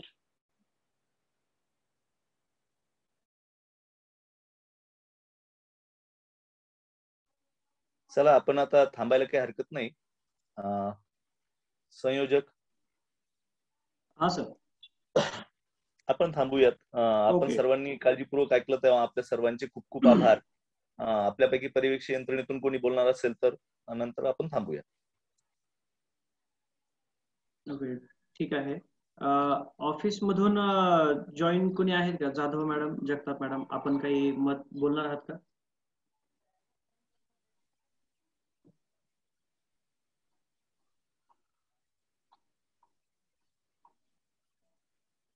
ओके, ठीक आहे. त्यांच्याशी संपर्क होऊ नाही शकत असं वाटतंय. आपल्या उद्याच्या सेशनसाठी लिंक लगेच आपल्या ग्रुपवर टाकली जाईल. ठीक आहे. तर मग Darade sir, Surve sir, Rohini madam, आपण सेशन एंड करायला हरकत नाही का आता?